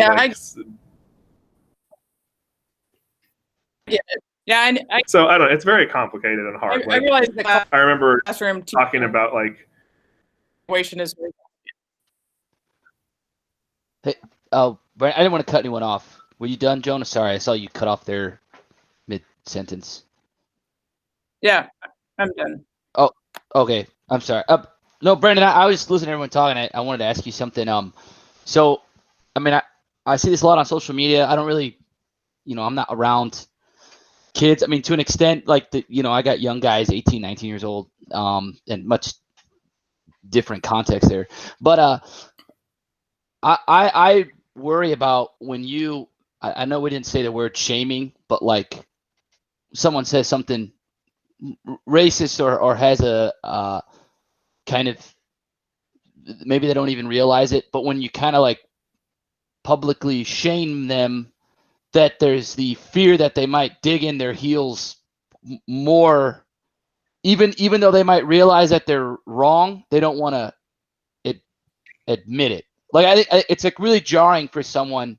I know I've heard a couple people here talk today to like realize all of a sudden that something embedded in their childhood was wrong. Like that's a really hard thing to come to terms with. You know what I mean? It's really hard to accept. So that's why I listening to like people's peers kind of leading the way. I like kind of the way that kind of sounded. And I mean, you see it on Facebook. Someone posts X or Y, and it just like devolves into like personal insults. And then at that point, like no one's going to want to change their idea. I think now the pendulum is swinging, and it should have swung a long time ago. But it's kind of like what we talked about. Just like I've grown up all this time, and it's just not talked about. But I don't know what you've seen dealing with kids, and I mean some people being publicly shamed or having authority, like, hey, we're not doing that. It might have the outward appearance of working, but then like you associate now this like, man, I made this comment and then I got made to feel stupid, and now I'm gonna really dig into that. Or maybe I'm, you know, completely out to left field with that observation. Just wondering what you and everyone else thought. No, I mean, I see it on Facebook, right? Like you and I have been on some of the same conversations on there, and And some of them I've gotten off of the conversation with everybody and went straight to their messenger, right? And I've just talked to people privately. But yeah, I mean, people get defensive, right? Like people get defensive about everything. I mean, so to call somebody out and say, "Hey, man, what you learned isn't right." Yeah, they're gonna say, "Well, my dad taught me that, right? Like my dad taught me that, so you're not gonna sit here and tell me that's wrong." You know, let's go with the Confederate flag, right? So people are upset that the Confederate flag has been taken down in NASCAR and statues are being taken down and stuff, and people are digging in their heels, like you said. They're, hey, nothing's wrong with that. That's history. That's our history. That's Southern pride or whatever. But then if you want to hear my side, well, 3.5 million slaves were in the South, and don't tell me that the Confederate flag was their pride, right? Like they were held captive by people by rebels, right? And if so now you have all this stuff now, right? All this stuff is happening, right? You got people protesting because of COVID. Okay, you got people protesting because people are dying, right? You got people that are going to protest Saturday, and I'm not joking, because Pizza Ranch got closed in Peoria. I thought that was a joke. Right? Like no, that's real. Pizza Ranch got closed in Peoria, and people are setting up a protest for Saturday, and you know, everybody just has something to complain about. But nobody wants to help fix a problem, right? Like I'm just gonna dig in. You're not gonna tell me I'm wrong. COVID is a hoax. You're not gonna tell me that I'm wrong. I hate the government. You know, they're all lying about the COVID thing. You're not gonna tell me that is wrong. Hey, George Floyd got killed. There's not racism. You know, there's no racism in America. There's just a couple idiots, right? Like these are things that people say because they don't want to admit that they might be a part of that problem, right? Like once you admit you're a part of the problem, then you have to look at yourself, like I said earlier, and people don't want to do that. You don't want to look at yourself, you know. Everybody wants to think of themselves as, hey, I'm a good person. You know, I live a good life. I don't hurt anybody, but yeah, you possibly are hurting people by the words that you say, right? But yeah, I mean, right now everybody's digging in, right? Nobody's giving up an inch. Okay. And it is spiraled and I talked about it last week, red versus blue. Red versus blue. If we don't stop red versus blue, Democrat versus Republican, nothing's ever going to change in this country, right? Nothing's ever going to change. You got, well, I'm voting for Joe Biden. Well, I'm voting for Trump. I don't really care who you're voting for because those two guys ain't going to make the difference, right? It's who you voting for locally that's going to make the difference. And if you go straight down the line and you vote all Democrat, you're lying to yourself. If you go straight down the line and you vote all Republican, you're lying for yourself. And like I said last week, if you agree 100% with a president, you're lying to yourself. And once you do dig into that, it is so hard for you to get out of it, because then you're really going to look like an idiot, and people aren't afraid to call you out on it either.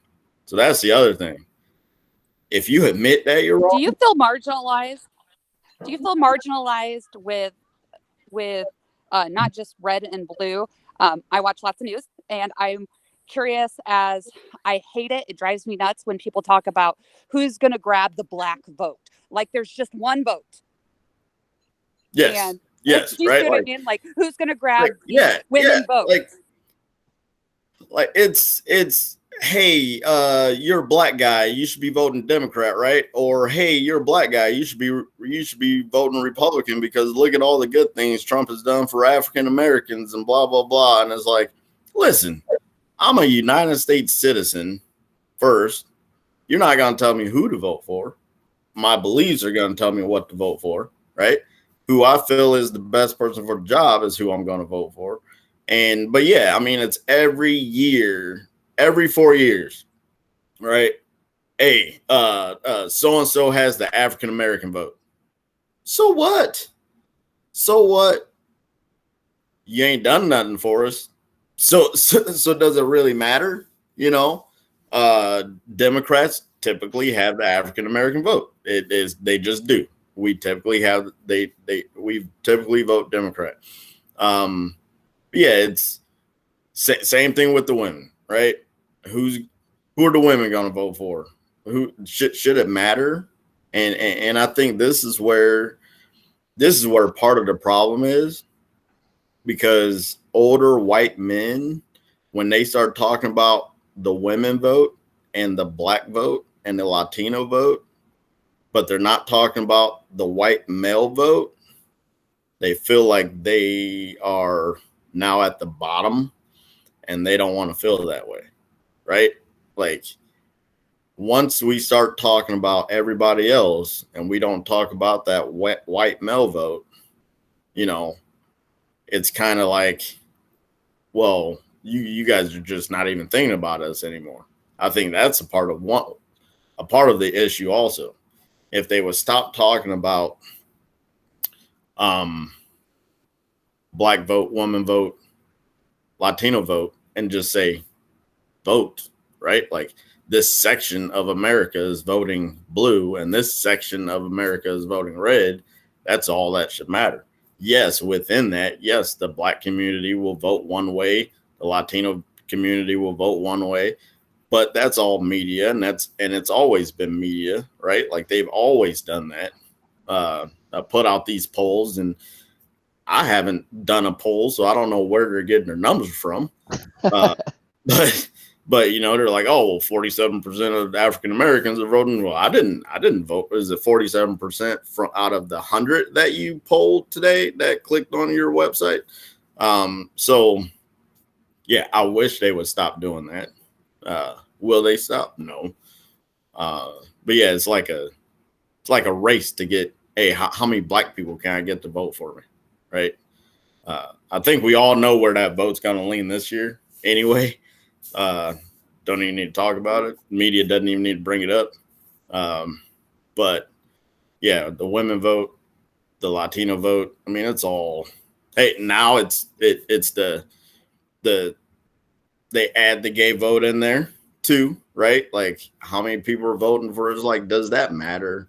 You know, it should just be like, hey, the state of Illinois voted for so-and-so. The state of Florida voted for so-and-so. That's all that matters. What state won anyway? It shouldn't. The election night shouldn't come down to, well, let's look at this precinct and 85% African American voted for so and so. Who cares? You know, especially if they lose. Who cares?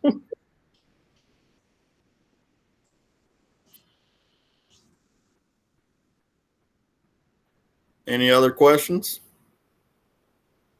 No, Brandon, this is Ann Hollis. Back to Vidal's comment about calling people out and that can cause them to like dig their heels in. I know that on campus, because I work at Bradley, sometimes I'll be around students and, you know, whether they're dropping in the N word or they're dropping the retard word or, you know, fag or whatever, you know, you hear those things. And I've found, instead of like calling them out in a negative way, my response is usually to just say to them, hey, what you just said is important to me, but how you said it is distracting. So can you say that again in a different way so that I'm sure I'm catching what you're trying to say? And it allows them to kind of stop and rethink it. And one of two things either happens. Either, I didn't mean it that way. And then it allows me to have the conversation of, well, you know, let's think about how that could have inadvertently sent a message that you weren't trying to send by that word choice, and why words matter. Or they're going to dig their heels in, and it allows me to have a different conversation that sometimes, because my own mouth gets me into trouble, can go a different direction. But it does allow me to, in that moment, give them the opportunity to decide who they're going to be in that conversation and how they're going to move forward, and then support them in how they're going to do it. And I will tell you that probably 7 out of 10 times they will say, "Oh, I didn't mean it that way. I just meant." And I'll say, "Okay, we'll finish that conversation." And then I can go back and say, "Hey, I just," when you say things like that, when you use those words, you may be sending a message that you don't mean to send by how you're choosing to communicate. So 7 out of 10 times they're usually really receptive. And, the 3 out of 10 times that they're not, I get to have that conversation, which I'm never afraid to have either. So just a suggestion of how I handle it often on campus. I appreciate that. I was wondering what other people have run into and seen. I'm in a kind of environment where it's almost like its own bubble, like apart from society. And a lot of the people that are running the show are minority, so I have very rarely ever caught anyone saying anything like that. And if they did, it would, it's swift justice. I mean, it's all the things I said. You get pointed out and beaten down back into place. So, I mean, it's good to hear that there's change happening for the good. So I agree. I'm an early childhood educator, so I just wanted to add just one little thing on that it's never too young either. We had some 3-year-olds who we had some visitors come in from American Red Cross. I work in Germantown Hills. I only know of one Black family in the small community that I work in. And one of the ladies was Muslim and had on her like traditional garments, and they were asking her all these questions. They were kind of in an attacky way. So I talked to her afterwards, told her, apologized, and told her that I hoped that she would come back and help me to educate them. And she opened the door for all these other resources in the area that I didn't even know about for the preschool ages.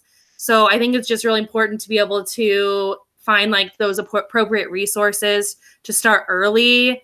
There's tons of stuff out there. So I just wanted to add that. That's awesome. And I wonder how we can. And I agree.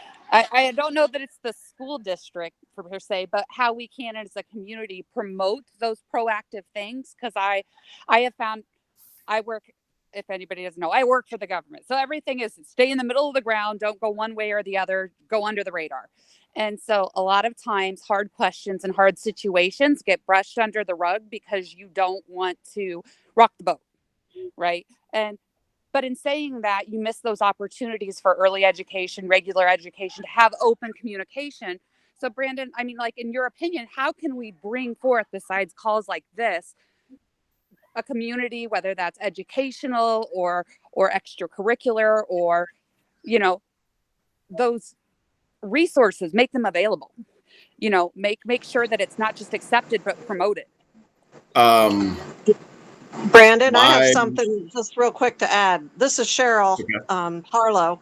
I'm the library director in Brimfield, and I was thinking this program that we're doing would be a really good series to do at the library for the public.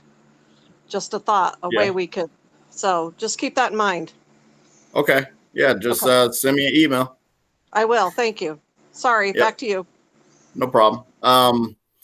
So what I'm going to be working on is a proposal for the school is to try to get Black history taught throughout the year, like we talked about last week, because if you only get Black History Month in February, and especially if you're not getting it every year, you're only getting it, one month a year. So you're getting 1 year of Black history. throughout your 12 years of school, then you're only getting a snippet of our history. You know, you're getting Martin Luther King, you're getting Rosa Parks, you're getting the slavery, you're getting George Washington Carver, and that's about it, right? Like you're not getting Black Wall Street, you're not getting Juneteenth, you're not getting the whole Civil War, you're not getting Malcolm X, you're not getting the Black Panthers, you're not getting all of that other stuff. The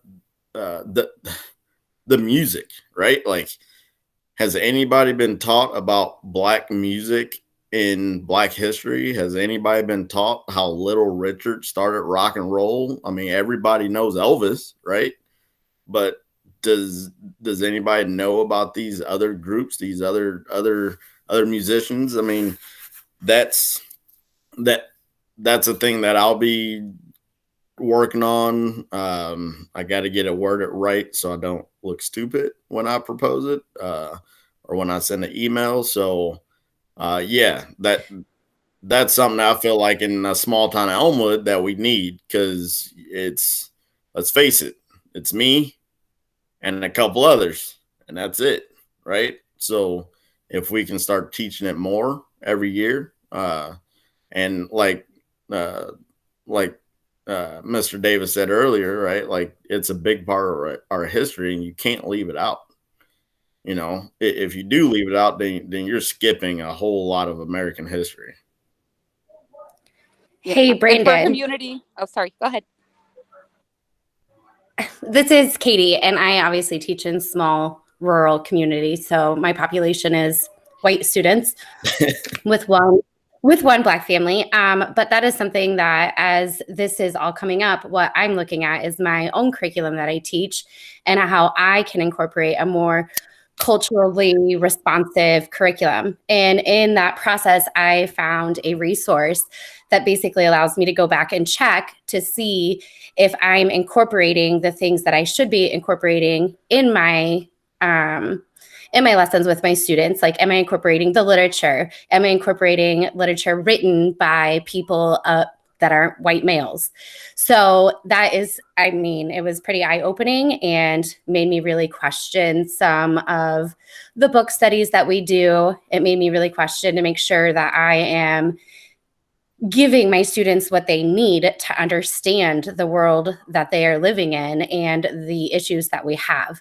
Yeah. But that, I don't know if that's something that you'd be interested in, that I could send to you, because it's something that you can look at any really curriculum to see it has, are we asking the right questions as educators?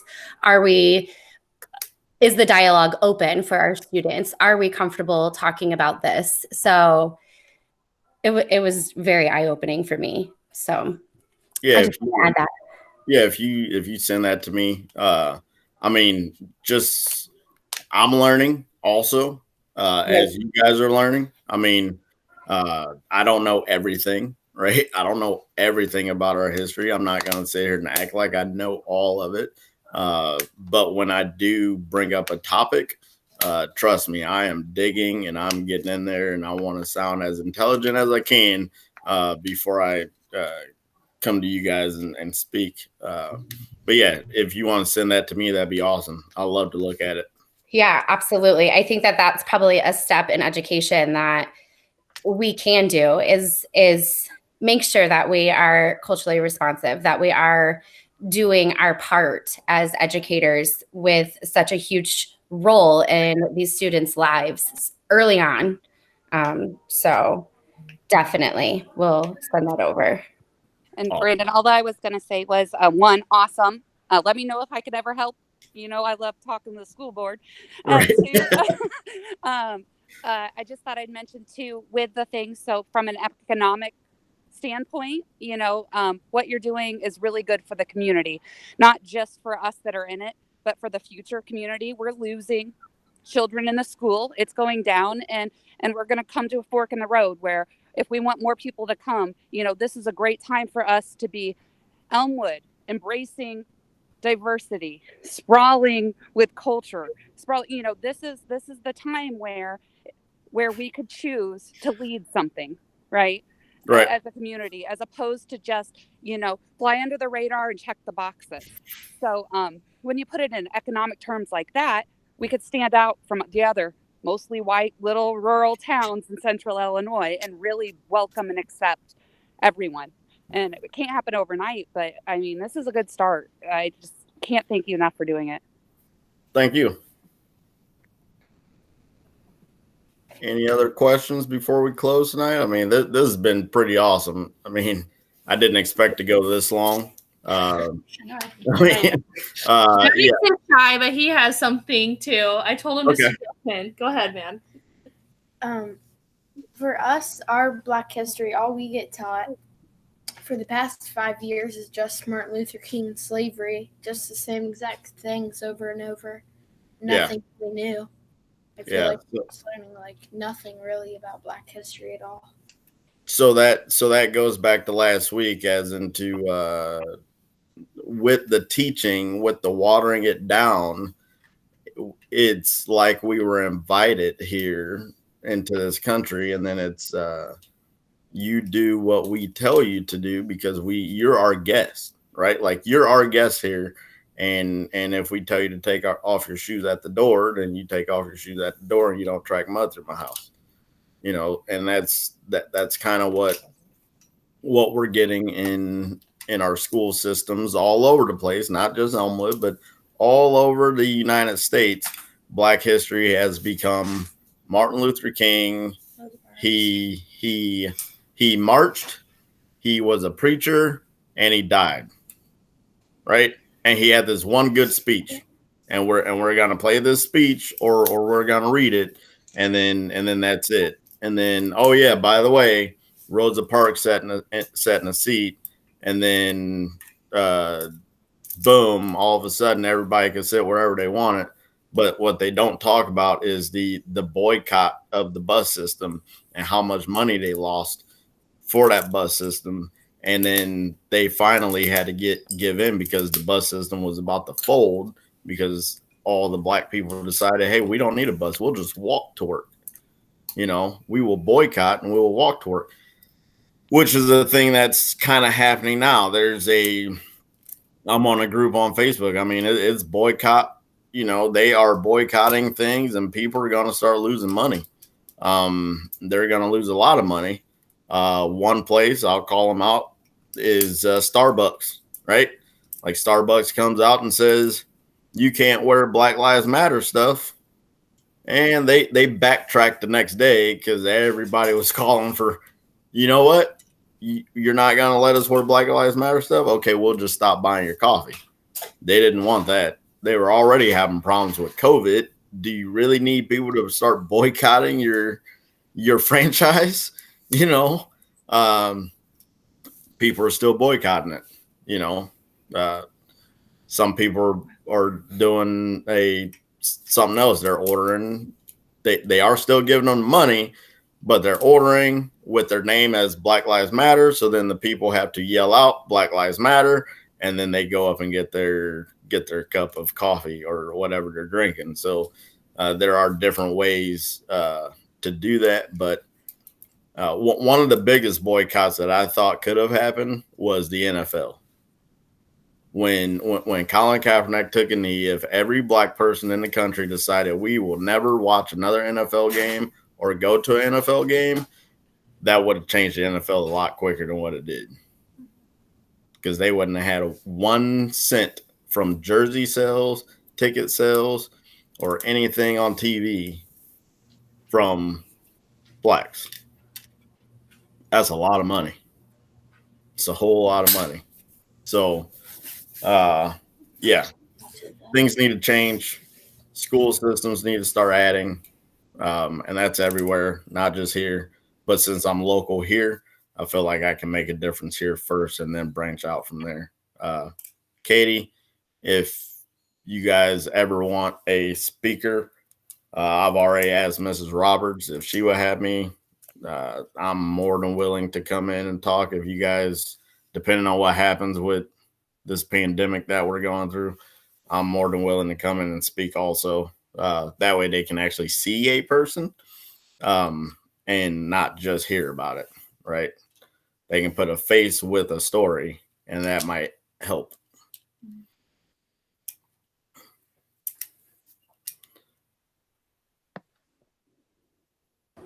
Yes, I definitely will be in Okay. touch with that. We're planning an entire unit with my speech department, like over the summer, like an anti-racist unit. So to have you as part of that would be incredible. Yeah, I'm down. Just let me know when, and so I can plug that stuff in for work, and yeah, that'd be pretty good. So it is 9:15. It is 10:15 Cody time, correct? So I think we're gonna call it tonight. This went way over what I thought we would have. If anybody else has something real quick, that's great. Yeah, just a future topic, maybe. Hey man, I gotta go to bed. Same thing. 10 o'clock here. Yeah, just sorry. Just hey man, great reconnecting with you. We'll be on Facebook arguments later. Sorry. I'll talk to you guys later. See you, y'all. All right, Dr. Goldman, it's all yours. As you talk about future topics and you're talking about boycotting, it just makes me wonder, like, I think a lot of the corporations said Black Lives Matter that day. Everything was kind of going crazy. And I know a lot of it was just so they could make money. And I don't know how to figure out, like, I mean, I kind of do, but it'd be interesting to have your opinion about what places you see as Black positive businesses and what places you're like, Starbucks, like, please don't go there. Like, even though they came around and made their own uniforms, I really don't feel like they're necessarily someplace that I want to frequent. So. Yeah, so I would say, like, I mean, I love Nike, always have. I mean, they've been positive, of course. The big commercial with Colin Kaepernick and all their guys that they have, and then making Juneteenth the first company to make Juneteenth a paid holiday. That was pretty good. Target, I was on the fence with, but they are the second company that came out with the Juneteenth paid holiday thing. So it's kind of like, well, if you're putting your money where your mouth is, then I mean, I'm still on the fence a little bit, but they are doing the right thing, right? And then, but then Amazon, I wanted to get to them. They are probably the biggest one, right? Like when your CEO, president, owner, whatever, sends a message to somebody that is mad because they have a Black Lives Matter banner on their page, and he personally sends a message to her about how Black lives do matter and how he stands behind that. That's big. That was bigger than any of them. When your owner comes out and sends a personal message to a person that is against it. And he pretty much said, well, you know what? If you don't like it, I don't need your business, which he doesn't, because he's almost, I mean, he's going to be the richest man in the world. So. He doesn't need anybody's business. No. So, but for him to just call out that lady in public and, pretty much say, well, whatever. Yeah, they're positive, but then there's some places you can find them on Facebook. There's a bunch of stuff going out about Black owned businesses in Peoria, local places that we can support, restaurants, all that stuff. But yeah, there's a lot of information right now. Like you can Google it, and there's a big thing on there. And then Netflix had I typed in Black Lives Matter, and then they had a huge section of all these Black movies, right? So Hulu has it too. So cool. I'm not gonna cancel my subscriptions anytime soon because I have movies that I can teach my son about here. So one movie that I think everybody should probably watch is Malcolm X. They got the Malcolm X movie with Denzel Washington on Netflix. That was a really good movie. So I think that came out in the early 90s. I watched that. That was probably my first movie, like my first Black History movie that I watched. So that was a really good movie. But yeah, Amazon. And the government has Black-owned businesses as well as minority-owned businesses, a directory. You can just type in your zip code or your city. If you go to the government site, it's anything that's registered with the IRS as opposed to like the city pages that only a couple people signed up for, just in case you're looking for local. Nice. That's awesome. Awesome. Thanks. Well, all right. Well, I'm going to call it. Good night, Brandon. Good night. Everybody have a great night. Thank you for joining tonight. And we'll be talking next week. I'm thinking about doing Black Panthers next week. But if anybody has anything that they would like to learn, anything that you want me to dig into, please send me a message, send me an email, Facebook me, whatever. And I'll find some info and I'll put together a presentation and we will talk about something that you want to learn about. So have a good night, guys. Good night. Thanks, Brandon. Bye, everyone.